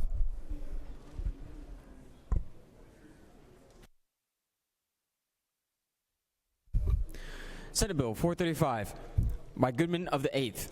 A bill to be entitled an act to amend the official code of Georgia annotated so as to rename the Georgia Development Authority as the Georgia Agricultural Development Authority, to make conforming changes, to provide for related matters, to repeal conflicting laws, and for other purposes. The Senate Committee on Agricultural and Consumer Affairs recommend that this bill do pass. Senator Goodman, Chairman. Mr. President, that completes the order. Chair recognizes the senator from the 8th to speak to the bill. Thank you, colleagues. We have the opportunity here to correct a great wrong that was done about 66 years ago. The Georgia Development Authority was created from funds from the Rural Rehabilitation Act. It was known as the Georgia Livestock Development Authority for a long time, and the legislature actually created they're going to give it bonding authority for water and sewer, and they didn't realize they already had another one. In the meantime, they took the agriculture out of it, and we obviously already have the Georgia Environmental Finance Authority, and all this bill does is ask that we put agriculture back in the name, because our friends at the GDA are getting phone calls from mayors and county commissioners wanting to borrow money for infrastructure, and the Georgia Development Authority is for farmers, and GFA is for our municipalities and counties. With that, Mr. President, I will yield the well, or I'll answer any questions. Chair recognizes the senator from the 29th.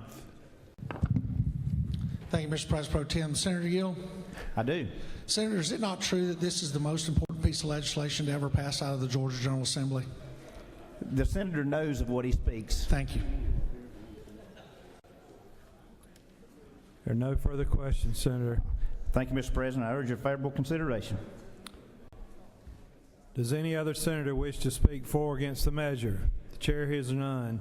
Is there objection to the previous question being ordered? The chair hears none, and the previous question is ordered. Is there objection to agreeing to the report of the committee, which is favorable to the passage of the bill? The chair hears none. The report of the committee is agreed to. Is there objection to the main question being ordered? The chair hears none, and the main question is ordered. The question is on the passage of the bill. All those in favor of the bill will vote yea. Opposed, nay. The secretary will unlock the machine.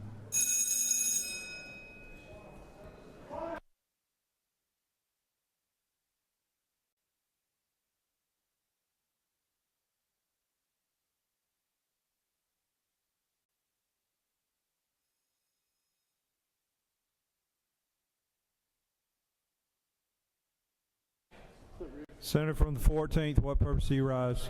Parliamentary inquiry, Mr. President. State your inquiry. Mr. President, do you like to eat? Clearly, yes. Further parliamentary inquiry?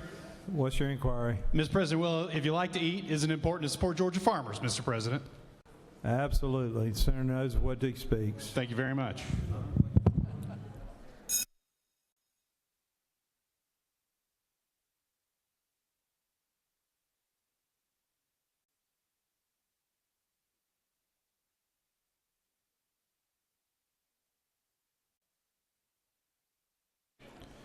On the passage of the bill, the yeas are 47 and the nays are 0. This bill, having received the requisite constitutional majority, is therefore passed.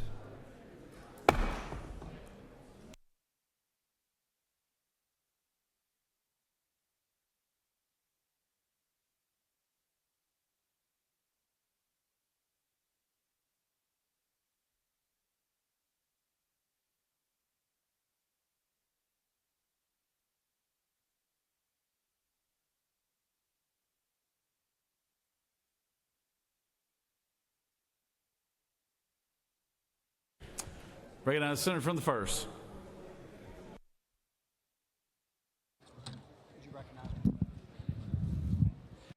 Thank you, Mr. President. I move that the Senate agree to the House amendment to the Senate substitute to House Bill 54 as amended by Amendment 1.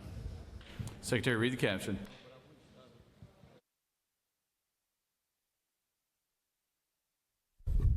House Bill 54 by Representative Clark of the 100th and others. A bill to be entitled an act to amend Title 16, 31, and 43 of the Official Code of Georgia annotated relating to crimes and offenses, health and professions and businesses respectively, so as to authorize advanced practices, registered nurses and physician assistants to order home health care services to patients of licensed home health agencies, to provide for definitions, to provide for the approval of continuing education regarding death certificates for certain physician assistants by the Georgia Composite Medical Board and for certain advanced practicing registered nurses by the Georgia Board of Nursing, to provide for related matters, to repeal conflicting laws, and for other purposes.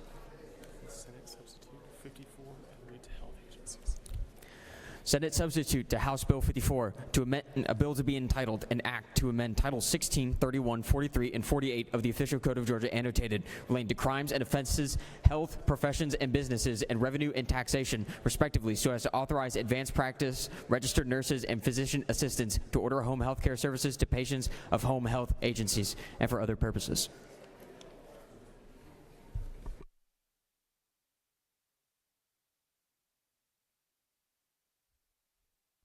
Senator Watson of the 1st offers the following amendment. Amendment number 1.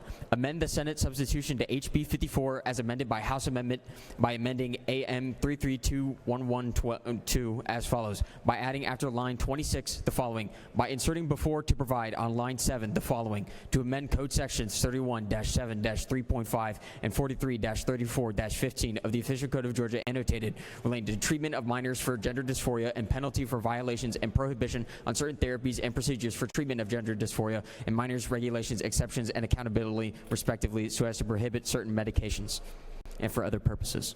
Mr. President,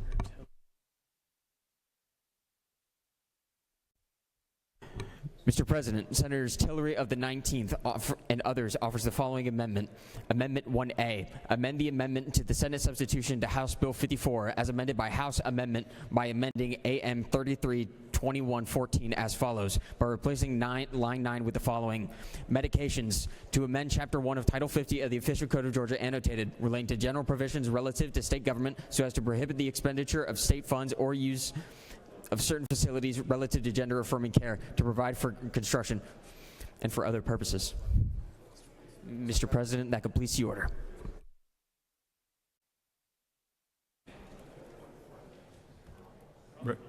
Recognize the senator for the 1st. Speak to the motion.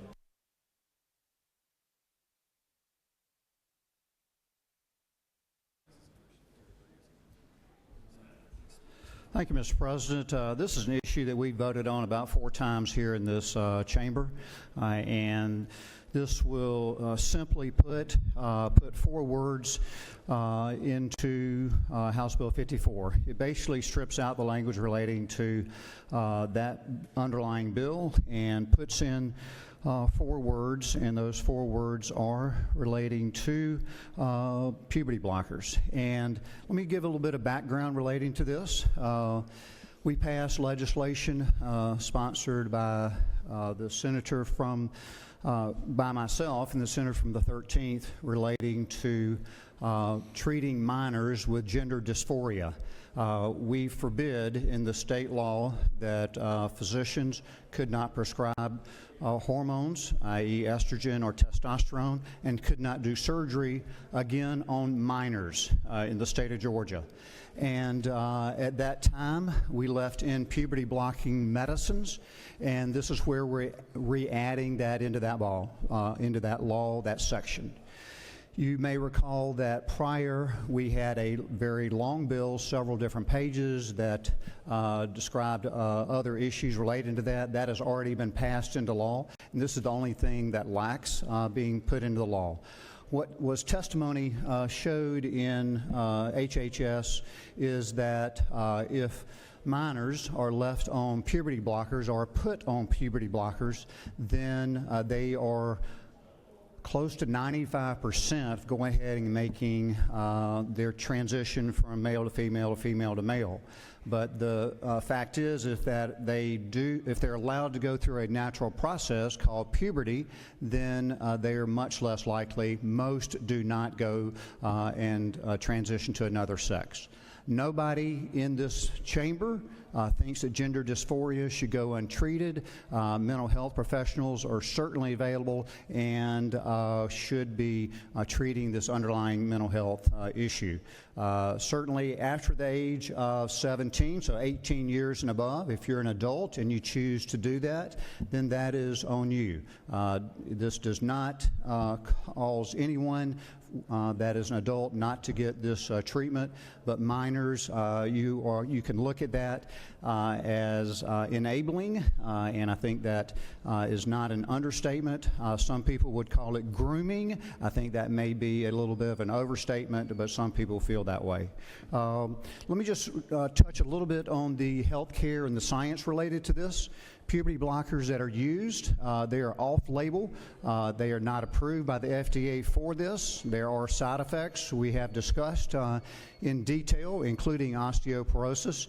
But let me just digress. What is the on-label usage of puberty blockers? Where they're not used in puberty blocking except under exceptions, of which the bill already allows exceptions to this, but they're used mostly in prostate cancer and so forth to block the male hormone that prostate cancer feeds on. So there are significant side effects, and the risk is not worth the benefit by any means, and again, does not mean that it does not get treated, just treated as a mental health disorder, and then at age 18, if you continue to desire that, you can.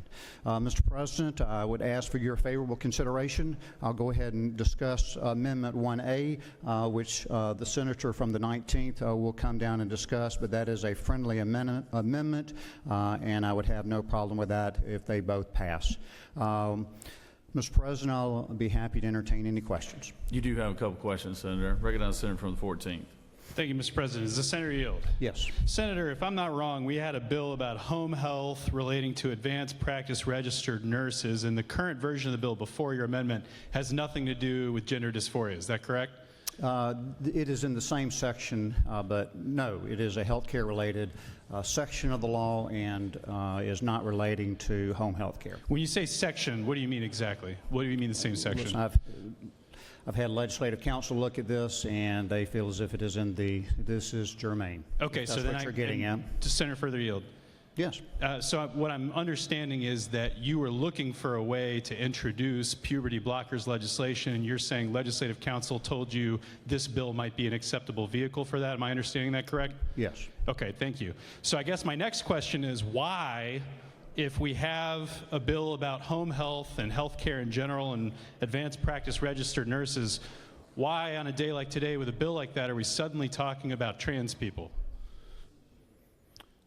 I'm not suddenly talking about this. This is an issue that's been going on for about 4 years. Do you further yield? Yes. So the senator is saying that for 4 years, the senators you have had a policy priority of talking about trans kids. Is that right? No. Okay. But you're saying, Senator Yields? Yes. Senator is saying, but it's true that this is not just a new thing for you. This is something that you've been working on for 4 years, correct? This issue, I will tell you, back 4 years ago, I really did not realize the scope of this issue. It's something that I've certainly learned a lot about, more than I would like to know, but to recognize what it is and to recognize that this piece of law needs to be adjusted, and to the point that we should add puberty blockers to this particular law. Senator, further yield? Yes. Senator, are you aware of any Democrats that are trying to introduce any legislation about puberty blockers? I would not be privy to that. You may okay. be. So why then do you think that the Republican Party, and specifically you for the last 4 years, have been dedicated to legislating about trans people? You know, you can spin the words however you like. Dedicated is not a word that I would use, so you'll have to speculate on your own. Thank you, Senator. And at the appropriate time, Mr. President, I would like to make a point of order relating to the procedural validity of this. Thank you, Mr. President. Any other questions? No more questions. Okay, thank you very much. Again, Amendment 1 is my amendment and would ask for your favorable consideration, and Amendment 1A is a friendly amendment that I would ask your favorable consideration, and the senator from the 19th will discuss that. Thank you very much. I'll get your point of order. I was going.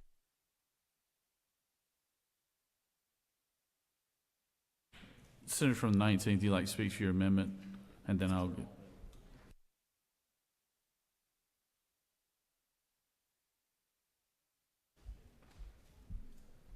Thank you, Mr. President. Members of the Senate, Amendment 1A is essentially Senate Bill 39 that passed out of this chamber last year and was not brought up before sine die in the House.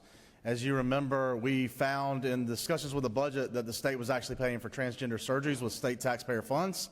Senator from the 29th introduced a bill that handled that in the prison setting, but Senate Bill 39 addressed it with all state taxpayer funds. Should state taxpayer dollars be used to pay for transgender surgeries? And the decision of this body, although not unanimous, was that no, those state taxpayer dollars should not be used to pay for transgender surgeries. That bill went across to the House, got it caught up in the things that happened between the House and the Senate chambers, and did not come up on the House floor for a vote. So it is now the section of it that handled state funds is pulled out and made as Amendment 1A, and now is there for your consideration. I appreciate your favorable consideration, those who voted for it before and those who voted against it. I appreciate you considering it again this time. Thank you, Mr. President. I yield the will.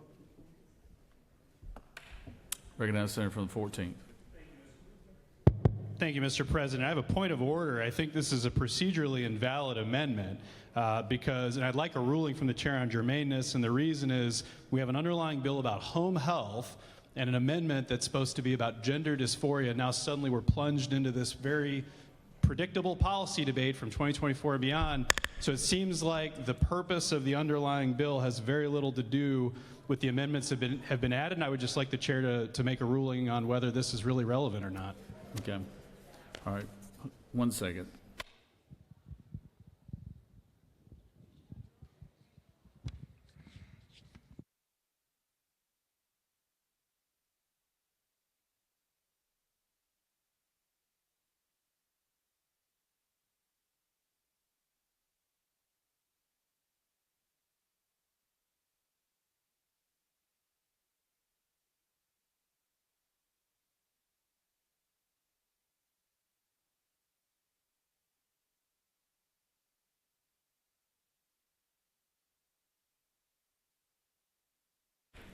Thank you, Senator. After reviewing it, since this is a health care bill, and we usually are putting adding language or taking away language to House bills, and since this is pertaining to health care and the underlying issue that the senator from the first is trying to get to is pertaining to health care as well. So I'll rule it germane. Thank you, Mr. President. I appeal the ruling of the chair. I figured that would be the case. All right.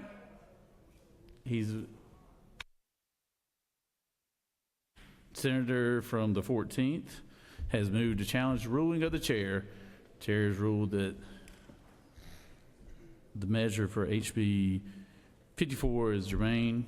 All those question is, shall the ruling of the chair be sustained? All those in favor of the ruling being sustained will vote yes. I recognize the senator from the 19th. Thank you, Mr. President. Point of order. Could you walk us through what a vote yes and a vote no would do? Would a vote yes sustain the ruling of the chair, or a vote no? Help us understand what we're doing right here. A vote yes would sustain the ruling of the chair. That's correct, Senator. That is correct. A vote yes is for me, and a vote no is for Senator from the 14th.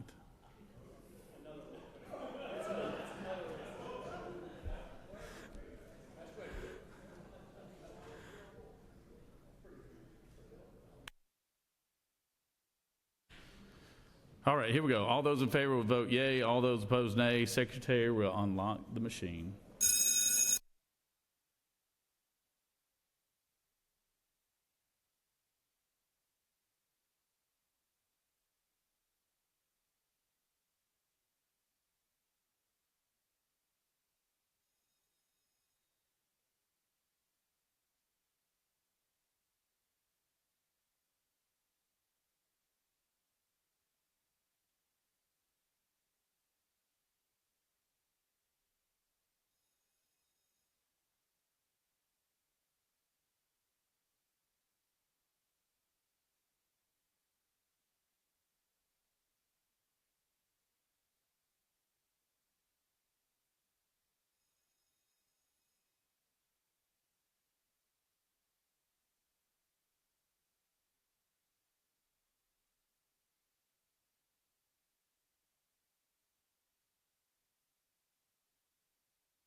On the appeal of the ruling of the chair, the yeas are 30 and the nays are 17, and so the ruling of the chair is sustained.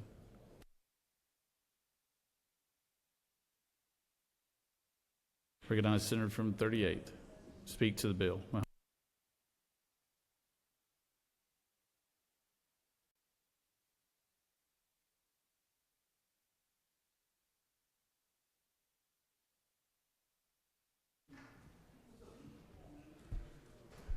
Thank you, Mr. President. Well, Georgia, the Georgia State Senate has brought culture wars back. We just spent all this morning talking about affordability and taxes. And now we are sliding in 2 amendments to a bill to take away the rights of Georgians and take away the rights of parents to make decisions with their physicians about their children. We are about to decide whether men that sit in this chamber should tell parents what they should do with their children, whether women in this chamber are better suited at telling parents and doctors what is best for their child. Legislating fear does not reduce the costs of Georgians' everyday lives. Legislating fear just continues to divide us. This is not how we move forward in a country and a state that is calling on us to work together and reduce their costs. What we are now doing is separating those of us who feel comfortable with who we are from those of us who struggle with identifying with who they believe they are. That is not how we should be legislating in this body. Precedent has already shown us that lawsuits will be coming to this state. People will sue as a result of these amendments being added to this bill, shall we pass it. I strongly urge those of us in this chamber to stop these culture wars. Stop making it feel as if there are some of us in this state that should not have the right to make their own decisions about their body. It is not upon us to make these decisions. I strongly urge us to vote no on both of these amendments. This is not making food more affordable. This is not lowering the cost of taxes. This is instead telling parents that your child should not have the same rights as other children in this state. Your child should be forced to live in a body that they do not feel comfortable with. At some point, this has to stop. I don't care how you feel about trans children in this state. At some point, we just need to leave them alone. Stop it. I am no better than a parent or a physician to make a decision about a child. I would be darned if I counted on anybody in this room to tell me what I should do with my children. You would feel the same. I should not walk into your child's doctor room and tell you what to do with your child. So we should not be entering somebody else's child's doctor room. I strongly urge you to vote no on these amendments because we have much more important business to discuss to reduce the cost of child care, to reduce the cost of food, to reduce the cost of milk. That is what people care about. Other people just want to be left alone and be able to live their lives. We are better than this. So please vote no on this bill. And Mr. President, I will take any questions if there are any questions.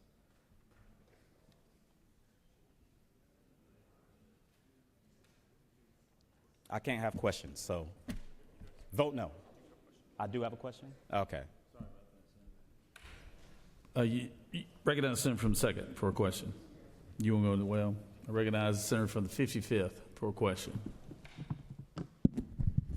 Will the gentleman yield? Yes, sir, I do. I have a very unusual question, but I want to ask it. I couldn't ask it of the previous, the author of the amendment, but I read on Amendment 1A, no state funds shall be expended for health care benefits coverage, including coverage for gender-affirming care. Gender-affirming care, would that include, for example, if I as a man want to get testosterone, if I'm low on my testosterone, to affirm that I need some testosterone, would that be included? That is a great question, but my understanding is that would not be included because we rather attack folks that are not like us. That's much more comfortable to do than to stop the care of those of us who do need some testosterone. You can still do that. It's just the folks that are uncomfortable with who they believe they are. That's who we're attacking. We're not going to attack those of us in this room. It's much easier for us to attack those who are not in this room.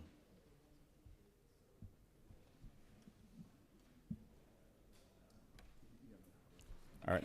Thank you, Mr. President. I yield the will. Bringing on a senator from the 2nd to speak to the measure.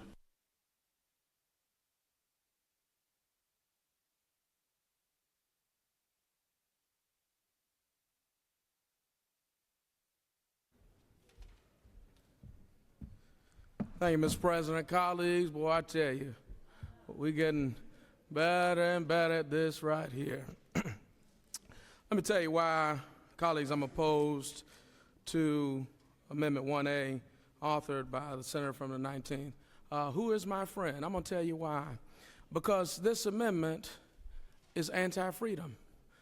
This amendment will allow the legislature and the General Assembly from this point moving forward to decide what we want the state health benefit plan to pay for and what we don't want it to pay for. So if next week you decide you don't want to fund asthma, you'll take it out. If you don't like sickle cell treatments, next week you'll take it out. If you don't like taking care of folks that have cancer, you could just take it out. The General Assembly now has the power, by voting on this amendment, to decide what people can do with their health insurance. Now, I have heard many of you talk about the Affordable Care Act and Obamacare. You can keep your doctor, and y'all have railed against that. What's the difference between that and this? If the legislature can decide what you can get treatment on, how you can then be treated, then there is nothing stopping us from making that determination of what you can cover and what you won't cover.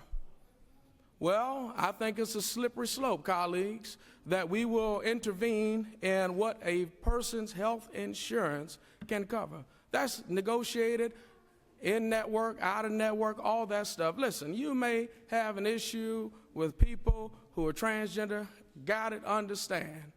But I always remember, do unto others as you would have them do unto you. That's the golden rule. And I don't want anybody telling me that my health insurance can't treat asthma. You may not want your health insurance to tell you it can't treat geriatrics. You may not want any of that stuff, but guess what? If you vote on this amendment, what's to stop a bill next month or when we're coming back in the next legislative session? What happens when the balance of power changes? Where the majority is now the minority and the minority is now the majority. What do you do then? Will you come make the same argument that I'm making today? That if you're focused on this issue and you say state funds, well, guess what? We're state employees. We're on the state health benefit plan, so you get to decide what type of treatment I get. I didn't know that you all had medical licenses. I didn't know that you were MDs. I didn't know that you were my primary care physician. And you may say, Senator, but that's not what this bill is about. It's a very specific issue. Oh, no, it's always about a bigger picture. And for folks to talk about big government, well, this is making government a hell of a lot bigger, because if you want a small government, you let folks make the choice as to what they were going to have offered in their health insurance, but now you want to come and bring big government to tell you what your insurance can have. And it's only if you receive state money. So if you're on a state health benefit plan, if you're a state employee, talk about folks that work for the state for 25, 30 years and retired and still on the state insurance. They've worked for this state for 25 and 30 years, and maybe they're at a point in life where they're making a different determination, and you want to walk back on the contract. Well, those folks have retired and say, well, now, we feel a little different about this. That's not a good way to do business, and I would leave you with this. Do unto others as you would have them do unto you. That's the golden rule. And I wouldn't want anybody making changes to my health insurance because you may not like the condition I suffer with today. And that's a slippery slope, because it might be trans folks today, but it could be somebody else tomorrow. And with that, Mr. President, I yield the well.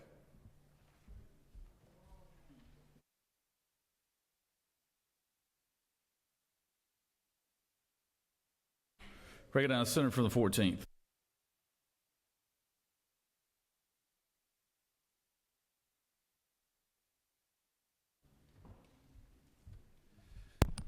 Good afternoon, colleagues. It's February 10th, a little after 12:30. And here we are talking about trans people again. Not because Democrats brought it up. We were about to talk about home health and advanced practice registered nurses, increasing health care access, the kind of bipartisan legislation that people around here brag about Georgia General Assembly being good at. And all of a sudden, amendments to target trans people. Now, I don't think the timing is any surprise, right? It's February, so qualifying for your primaries starts in a few weeks. I think there's two things that you think that these amendments will do for you. Number one, we'll put you in a good position for your primary to show your base that you're taking on the hard-hitting issues right before qualifying, so maybe people will think twice about running against you. And the second thing you think it's going to do is get Democrats into a tailspin. You think Democrats are going to come up here and freak out, you can clip it and use it later and say that we're obsessed. But I think the procedural record today shows who's obsessed. I think, let's be clear about what just happened. We had a normal health care bill at a time when people's enhanced subsidies have been ripped away. 200,000 Georgians lost their health insurance since the holidays in just a couple months. Hundreds of thousands more are expected to drop off the rolls. So we had a good access health care bill. What happened today is that Georgia Republicans swooped in like fighter jets over the Super Bowl, dropping anti-trans amendments to make this entire debate about trans people. And we put the vote on the board. The president of the chamber said, yes, we should be talking about trans people today. And we put the vote on the board, and every Republican senator who's present said, yes, we should be talking about trans people today. And every Democrat voted no, we should not be talking about trans people today. Republicans voted yes, let's keep talking about trans people. Democrats voted no, let's stop talking about trans people. So if there are people watching this and wondering who's obsessed with continuing to talk about trans people, it's the Georgia Senate Republicans. They won't leave it alone. It feels very 2024 in here right now. And let's be clear about the second part of what you think you're getting out of this, which is that Democrats will do some kind of a tailspin and you can clip our speeches and make us look, deranged or something. Who looked deranged in the Omaha mayoral? The one where the Republican candidate ran a bunch of anti-trans messaging as his mayoral platform. He got trounced by a Democratic candidate who said, I care more about potholes and good government, and this Republican candidate cares more about what's going on in your bathroom. Trounced. Omaha. What about the governor's races? Spanberger, Sherrill, Virginia and New Jersey. Multi-million-dollar attack ads about how they're obsessed with trans people. What do? They just ran on their record. They were the adults in the room. They said, I care about real issues like health care access, cost of living.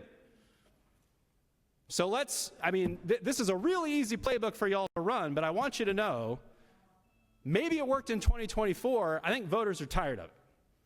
And I think you should expect that after a day like today, when the votes are on the board, Republicans vote yes, let's keep talking about trans people. Democrats vote no, let's stop talking about trans people. In a year where there's an affordability crisis and that's what's on the ballot, I think you guys are going to realize just how out of fuel this strategy actually is. Thank you, Mr. President.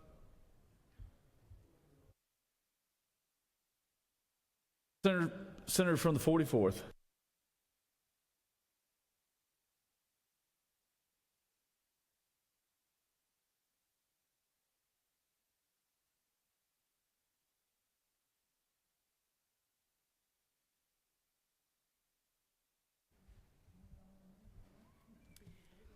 Thank you, Mr. President.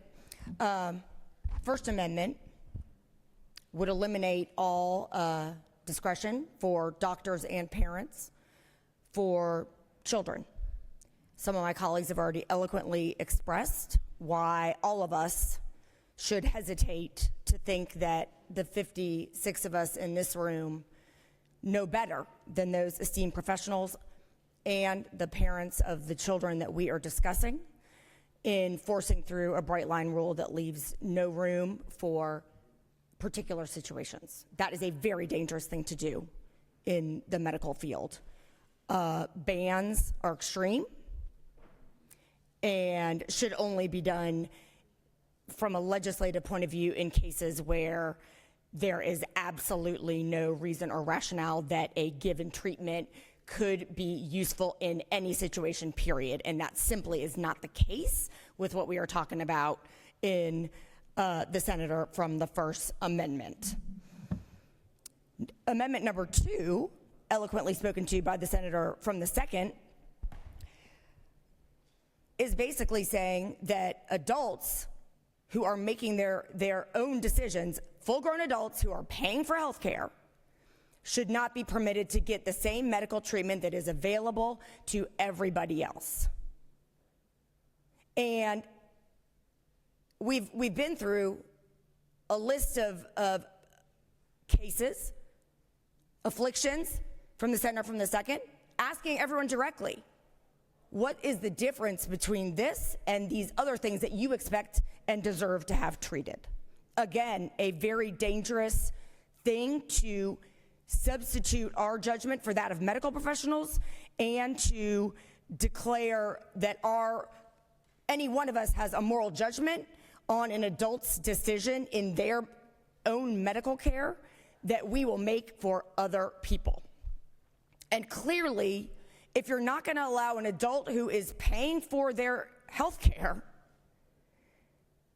to have a medical procedure when no other medical procedure would be off the table for that individual, then you're just simply saying we are not going to allow transgender people to exist.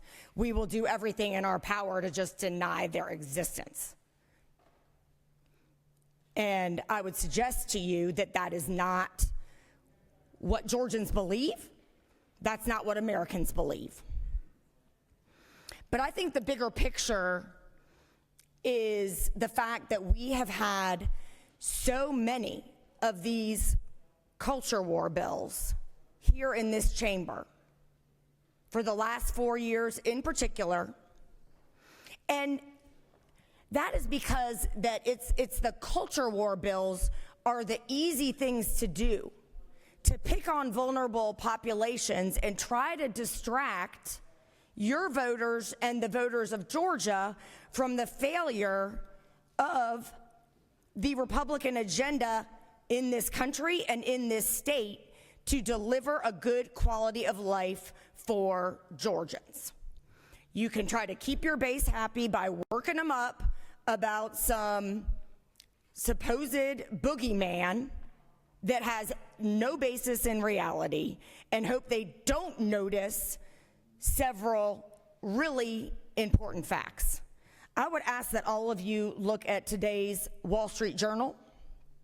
It makes abundantly clear in some very easy to read graphs exactly what has happened in our economy for the last 45 years. And that is that the benefits of American economic output in the last 45 years have all gone to businesses, shareholders, and a few executives, while regular workers, regular folks have barely gotten any of that pie. Shareholders, executives, business is like this over the last 45 years. What the workers get, what the average guy gets, what average Joe gets, has fallen precipitously. And therefore, it is no accident that we have had culture war bill after culture war bill in here to distract from those facts, and that there has been no ideas offered by a Republican majority that's been in power for 20 years on how to reverse that situation. Instead, what we're getting is, we'll cut your income taxes. But that doesn't work, because the second you do any math, you see that all the people who have gotten screwed over in the economy and are making less than they ever made in real dollars from 45 years ago are the ones who will end up paying more. And see, what's going on is that everybody knows it. Georgians are tired of politicians that lie and say one thing and do another. And the reality with this tax legislation is that it is getting panned not just by Democrats in this chamber. The other chamber won't stand up for it. Many Republicans in here won't stand up for it, and that is for the simple reason that it's a scam and the math doesn't work at all.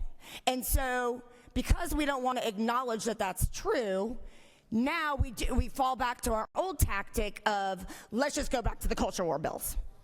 Let's just go back to the culture war bills, because we don't want, it's not going so well. The wool isn't getting pulled over everyone's eyes with these affordability agenda tax bills the way we hope that they would. So that's out the window, and now it's back to the let's just pick on people agenda. The things that very few people care about, the things that impact very few people, because the other stuff is hard. The other stuff requires real work, and it's hard, and the solutions aren't easy. So, because I guess we don't want to just sit in here for 40 days and do absolutely nothing, we got to come up with something to fill our time. And that's just to pass all these bills that do nothing but pick on a few vulnerable adults and children, and do nothing for anybody else. I want to read to you some very telling statistics from an article that ran in The Current a few months ago.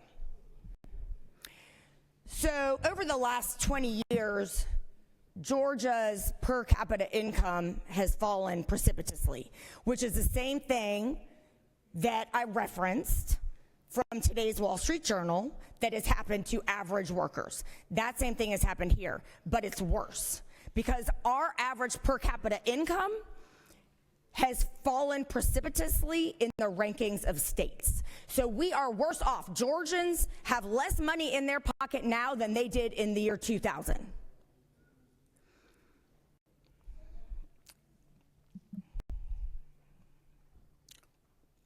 Georgia's PCI, that's per capita income, between 2000 and 2020 fell against the national average, and we rank all the way back to 40th. We are worse off 20 years into the 21st century than we were 40 years earlier. And I'm quoting from this article, it's not me. Listen to this quote. It's impossible to ignore the fact that the reversal in Georgia's PCI performance coincided with the Republican takeover of Georgia's state government. Governor Sonny Perdue, who defeated incumbent Democratic Governor Roy Barnes in 2002 to become the first GOP governor of Georgia in more than a century, presided over the biggest drop in per capita income performance in Georgia in modern times, if not ever. By the time Perdue left office at the end of 2010, the number of counties in Georgia that are in the bottom national quartile of wealth had nearly doubled. And the percentage of the state's population living in the counties where the bottom had fallen out on real spending dollars for Georgians had more than tripled. So I would suggest to you that that's exactly what's going on. There is no affordability agenda out of this chamber. There is no reckoning with the fact that Republican policies have contributed to the vast increasing income inequality that we have, where people struggle to get by while the executives and the shareholders take home all of the gains. I would suggest to you that our political system is not reckoning with that. I think we all need to understand that this is exactly why Americans are so angry. They are furious that this foundational element of American life, where the vast majority of American workers in the last number of years, in the last 45 years, has gotten completely screwed while the elites have made all the money, is why our society is struggling so much. And it is our responsibility as leaders to try to contend with that. But the minute that everyone can figure out that these tax bills are a scam, it's right back to let's just fill our time by picking on transgender kids.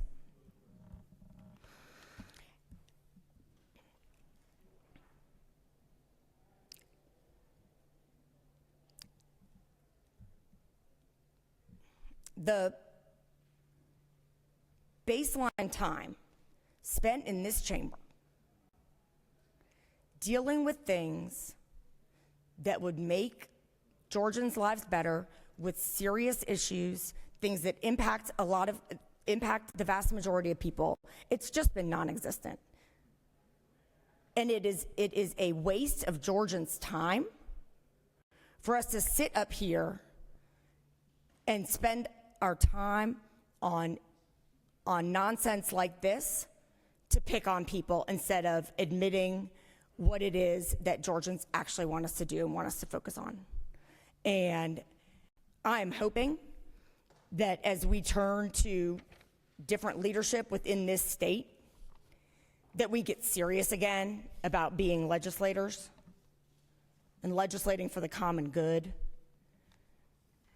and stop trying to pull the wool over everybody's eyes by throwing shiny objects up, picking on people, bill after bill after bill, who don't deserve it. They deserve our respect as human beings. They have dignity as human beings, and using them as a punching bag to distract from your economic failures is something that everyone in here should be ashamed of. Thank you, Mr. President. I yield the well. Recognize the senator from 22nd.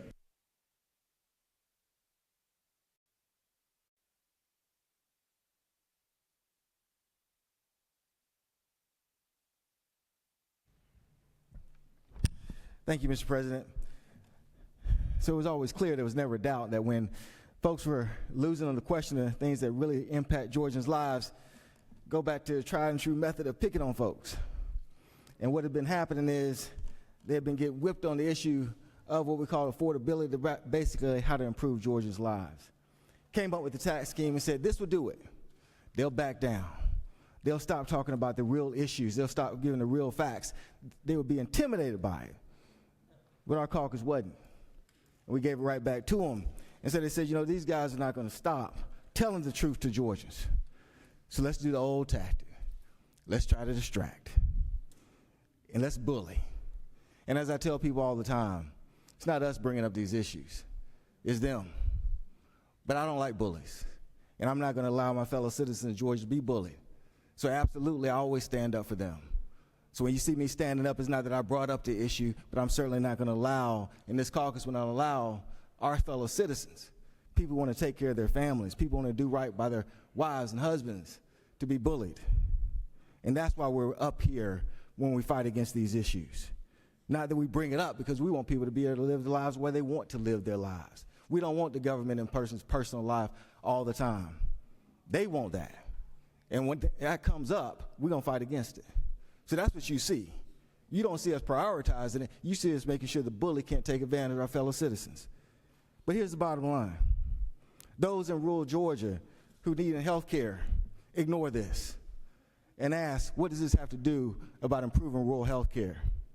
Those who cannot afford child care all throughout this state, ignore this and ask, what does this have to do with improving child care?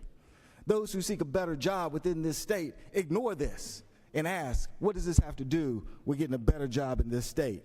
Those who care about issues such as child poverty, because our child poverty rate is higher than the national average, ignore this and ask, what does this have to do with the ending child poverty? Those who want better schools, ignore this and ask, what does this have to do with improving our schools?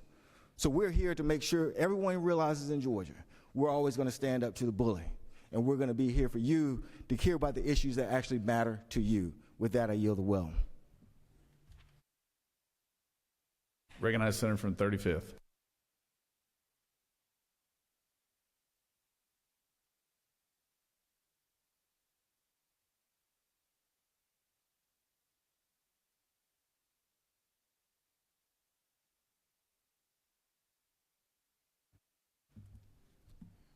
All right. Thank you, Mr. President. Again, I'm about a month into being a state senator, and I come in with an open heart, open mind. Really appreciate all the conversations, thinking that we got reasonable folks. But I'm standing up here because I thought we were talking about advanced practice registered nurses and physician assistants and home health care. I actually thought, I was getting prepared. I was like, oh, we're going to talk about home health care. This is what people think we do here. And then these yellow pieces of paper started showing up. And we're like, what are these yellow pieces of paper with all these signatures of support? Oh, this is about trans kids and trans people. And here I am, new, but I thought we were talking about home health care, where we can actually do some good work, because we only have 40 legislative days. I'm really glad we're talking about health care, because we haven't been talking about health care, and now we're talking about health care. This is good. And then these yellow pieces of paper show up to talk about trans kids.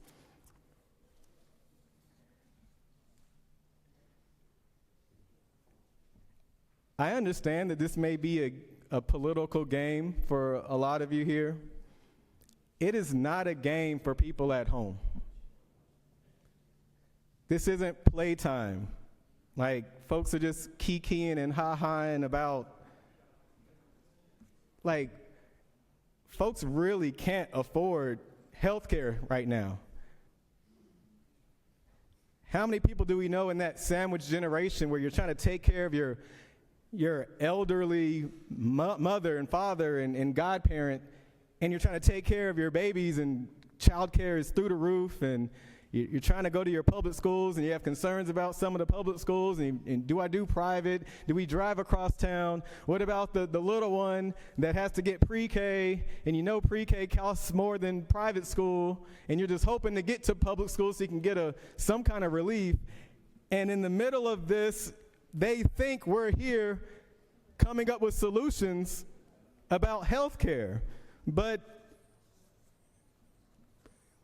they find out, I'm finding out that we come here and we put up these little yellow pieces of paper with the signatures of a lot of you in here to say, no, let's not talk about solutions in home health care, let's talk about trans kids.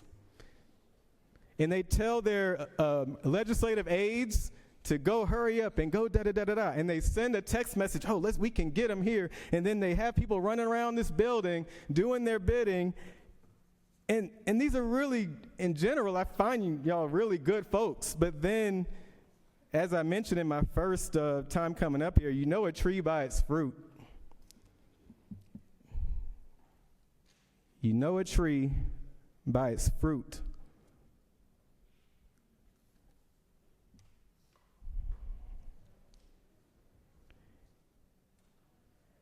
Love God, love people, for real. This is not a game. I can rattle off a long list of things that folks sent us here to focus on. Everything costs way too much. You see wealth all around you, but you don't feel it or see it in your own account. People feel behind. Trust in government is super low. Ridiculous amounts of money just flying around in government, local, state, definitely federal. We'll have domestic violence bills here, and then we don't say anything about the Epstein files. People do not care who has the right idea, like which party came up with it. They just want us to do something good.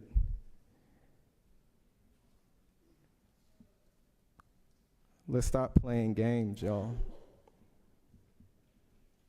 And I know y'all have been here many, many years, and you're probably thinking, oh, the new senator, he'll learn how it works around here.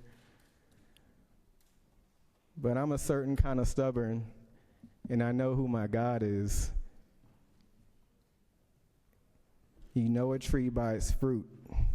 And if we're going to talk about home health care to help out folks who are struggling at home, what you don't want to do is throw a trans bill on top of it with all of your signatures to prove that you thought this was a great idea for whatever reason.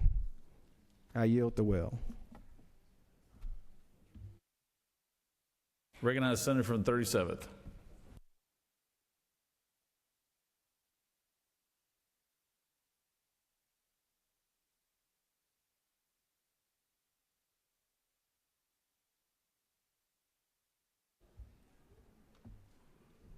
Thank you, Mr. President. Ladies and gentlemen of the Senate, I rise today. I appreciate the thoughts of some of our colleagues.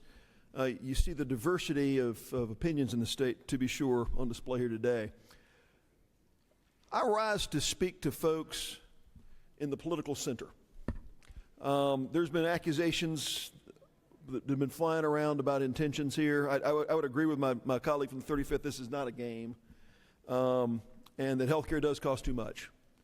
The proposition before this Senate is a relatively simple one. If you look on lines 19 through 27, this proposal does nothing to limit what's referred to as gender-affirming care that's privately funded by individuals. This proposition simply does one thing. It prohibits state tax dollars appropriated through our state budget from going to fund sex change drugs for Georgians. It prohibits the use of state funds, state facilities, and state-employed physicians and healthcare professionals from paying for that with the tax dollars of everyday Georgians. That's all this does. Folks that I know in my district and around the state, across the political spectrum, recognize public tax dollars shouldn't fund sex change drugs for people. If they want to do that, they can do that themselves. This bill does nothing to limit individuals funding that themselves. It simply says state tax dollars can't be used for that purpose, state facilities can't be used for that purpose, and state paid and employed doctors can't be part of that with state money. That's all this does. People I talk to in the political center that want to bring people together recognize this is solid policy. I reject the premise this is bullying. I reject the premise that this is playing a game, and I reject the premise that somehow rejecting this proposal helps lower people's health care costs. Friends, it's offensive to folks who are paying higher health care costs, employees, teachers, to recognize that a small portion, even a small portion of their money is funding sex change drugs for Georgians at the state treasury. This is a common sense proposal. I'm really reaching out to members of our majority party and minority party, Democrats and Republicans. Friends, this simply says the state treasury, state tax dollars can't fund sex change drugs. That's all this does. This represents the common sense across our spectrum. I think every senator should support Amendment 1A. There's no bullying. There's no gamesmanship here. It's a simple proposition that supports the integrity of our tax dollars. Let's come together and support this proposal.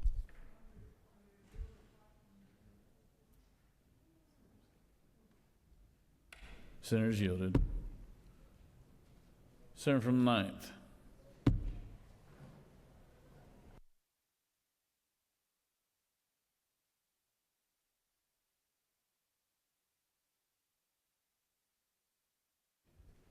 Thank you, Mr. President. We were almost home free. We had one last bill, and then this lands on our desk. A perfectly good piece of legislation, which was HB 54. We all agreed to it, and the only reason these yellow sheets are here now is because last year, this is a whole bill attacking trans individuals. This bill didn't make it in the House. They didn't want it. Hey, we don't have time for that. We have to do some other work. So that's why it's back over here, trying to get attached to a really good bipartisan bill so that we can attack trans kids again. In this chamber, not the House, over here is where we're doing the bad work. This bill only did 3 things. The bill that we want to pass, the bipartisan legislation, is on this yellow sheet that we all agreed to, and it's back to us now just to say, yes, we all agree. It has now gotten corrupted. This bill only did 3 things. Gay practitioners and physician assistants the authority to provide home health care services, required training on death certificates, expands caregiving tax credits, which would help patients and their families and healthcare providers. Yet here we are attacking trans people in our trans community again. For what? Let me tell you something. People back home ask me, and these folks in the center that you're talking about, Senator Mayor, you're always going after Republicans. Why can't y'all meet halfway? Why can't you work on bipartisan stuff? Why can't you reach across the aisle and work with them on good pieces of legislation that actually responds to stuff that we want? So I'm going to tell you why. It's because of stuff like this that just corrupted a very good bill that I fully agree with my colleagues on, that would expand health care and give health care services at a time that has already been mentioned, where people are asking us to respond to health care and do something. This is not something. No one in my district is asking, hey, can you put more, can you ban more trans bills? Can you please? Because that is such a priority for us right now. No, my folks are worried about eating. They're worried about paying rent. They're worried about paying groceries. They're worried about rising healthcare costs. They're worried about being able to take care of grandma at home and a child with special needs at home. Not this. Not one is asking me to go after the trans community. And maybe y'all think, hey, well, we rolled out all those ads when Kamala was running and it really hit. Well, it's a new day, and people care about new things this election cycle. And you right now have one of the most hated administrations in the White House. And if you don't believe me, go Google it. Hated. Not just by Democrats, by everyone, because they are not so much focuses on culture and attacking people and attacking trans and attacking others and who gets to live here and who doesn't. No one cares. This administration is not responding to affordability. People are hurting. But yes, by all means, let's spend more time attacking trans individuals. Enough is enough. Let's do real work.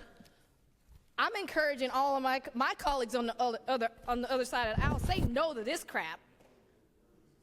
No. And let's pass a clean bill that was sent over here to us that actually responds to something. And with that, Mr. President, I yield the will.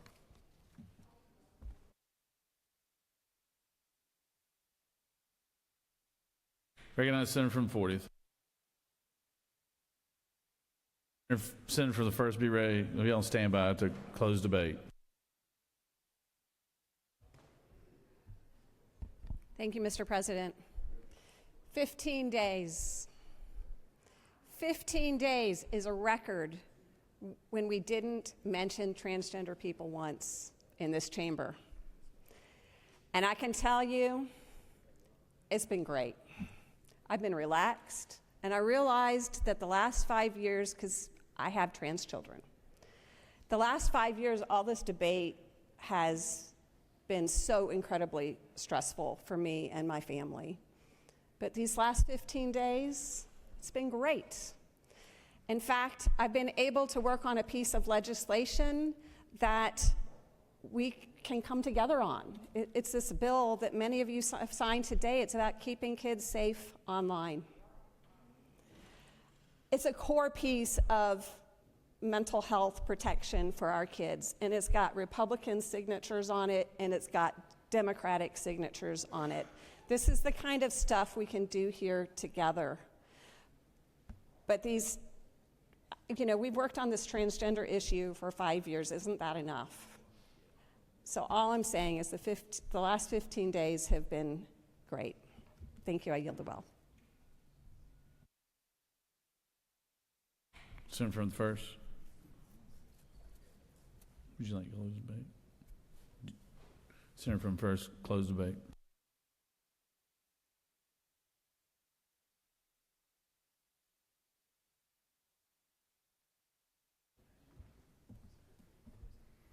Thank you, Mr. President. I'd first like to read a statement from the American Society of Plastic Surgeons position statement. Just came out February 3rd. So the clinical management of children and adolescents, which is what we're talking about, minors, presenting with gender dysphoria or gender incongruence has undergone rapid change, and the American Society of Plastic Surgeons offered guidance to members providing gender surgery services for this population, and that's the position statement. And this is what it is. Understanding the larger patient assessment process, both through the CAS review and HHS report, emphasize that the natural course of pediatric gender dysphoria remains poorly understood. Available evidence suggests that a substantial proportion of children with prepubertal onset gender dysphoria that experience this significant reduction of stress by the time they reach adulthood, absent medical or surgical intervention. So in other words, if you don't give hormones, if you don't do surgery, or if you don't use puberty blockers, they'll go through a natural puberty and outgrow this. And as I mentioned earlier, we discussed enabling, and some people even called it grooming. Evidence regarding adolescent onset presentations becoming increasingly common since the mid-2010s. HHS report underscores that this uncertainty has significant ethical implications when the likelihood of spontaneous resolution is unknown and when irreversible interventions carry known and plausible risk, adhering to the principles and benefit and malfeasance related to that. A precautionary approach. Today we've heard a lot of discussion unrelated to either of these amendments. We've heard the Golden Rule, we've heard the Super Bowl, we've heard about sports, we've heard about taxes, whether this is germane, affordability. Why America is angry is one quote from the 44th, from the senator from the 44th. Let me read you a quote from that senator.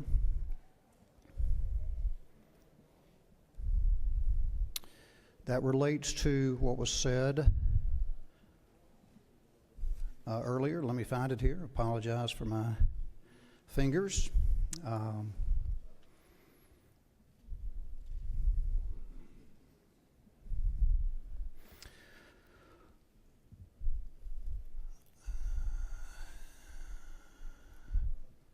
This is a conversation that happened on a Zoom call with our senator from the 44th,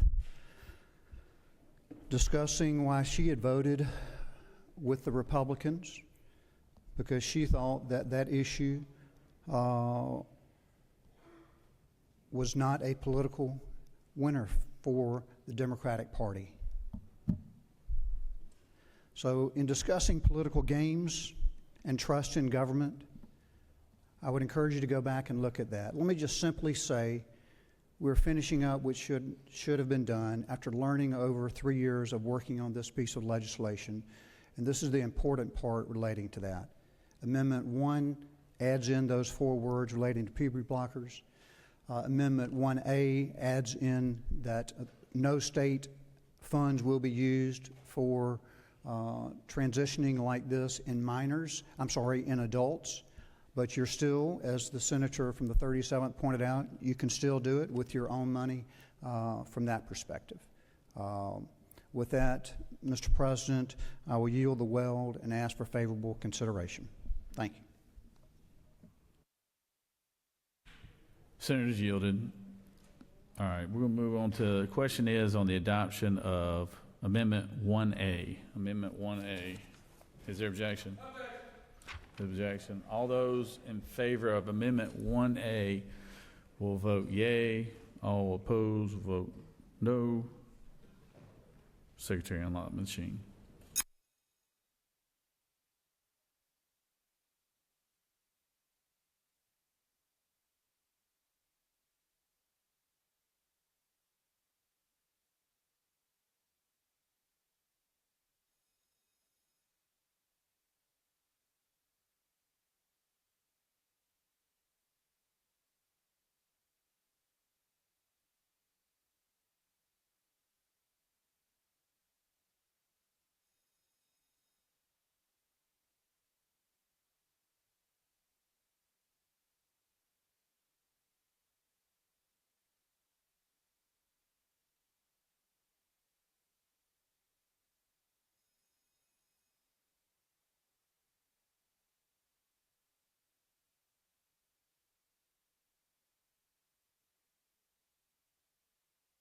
Oh, I'm sorry. Senator from the 44th, what purpose do you rise?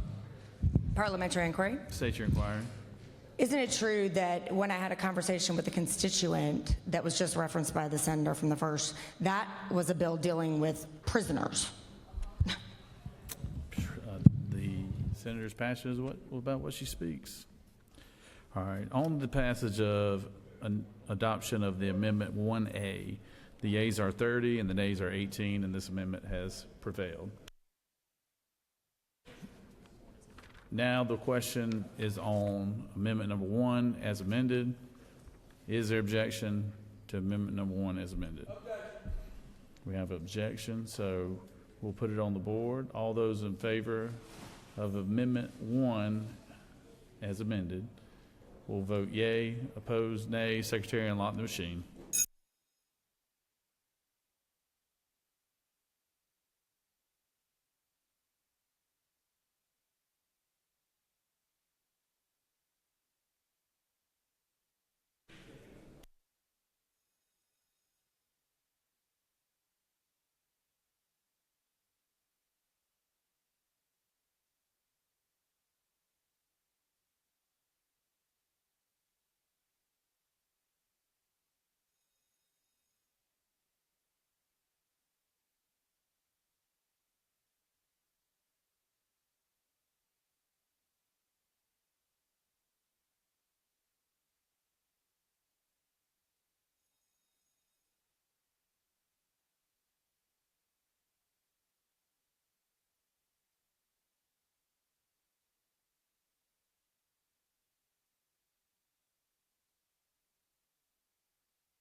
On the passage of Amendment 1 as amended, the yeas are 30, the nays are 18, and this bill has prevailed. Recognize the majority leader for a motion. Mr. President, I move that the Senate stand adjourned until 10 a.m. on Wednesday, February 11th. Majority Leader has moved that the Senate stand adjourned until Wednesday, February 11th at 10 a.m. Secretary, read the announcements. The Rules Committee will meet upon adjournment in room 450 of the Capitol. The Children and Families Committee will meet in room 450 of the Capitol at 2 p.m. The Retirement Committee will meet in room 310 in the CLOB at 2 p.m. The Education and Youth Committee will meet in room 307 of the CLOB at 3 p.m. The Higher Education Committee has been canceled. The Insurance and Labor Committee has been canceled. The Regulated Industries and Utilities Committee will meet in room 450 of the Capitol at 4 p.m. Mr. President, that completes the order. All right, the Majority Leader has moved. All those in favor on the motion to adjourn will signify by saying aye. All those opposed, no. The ayes clearly have it. Have a good day.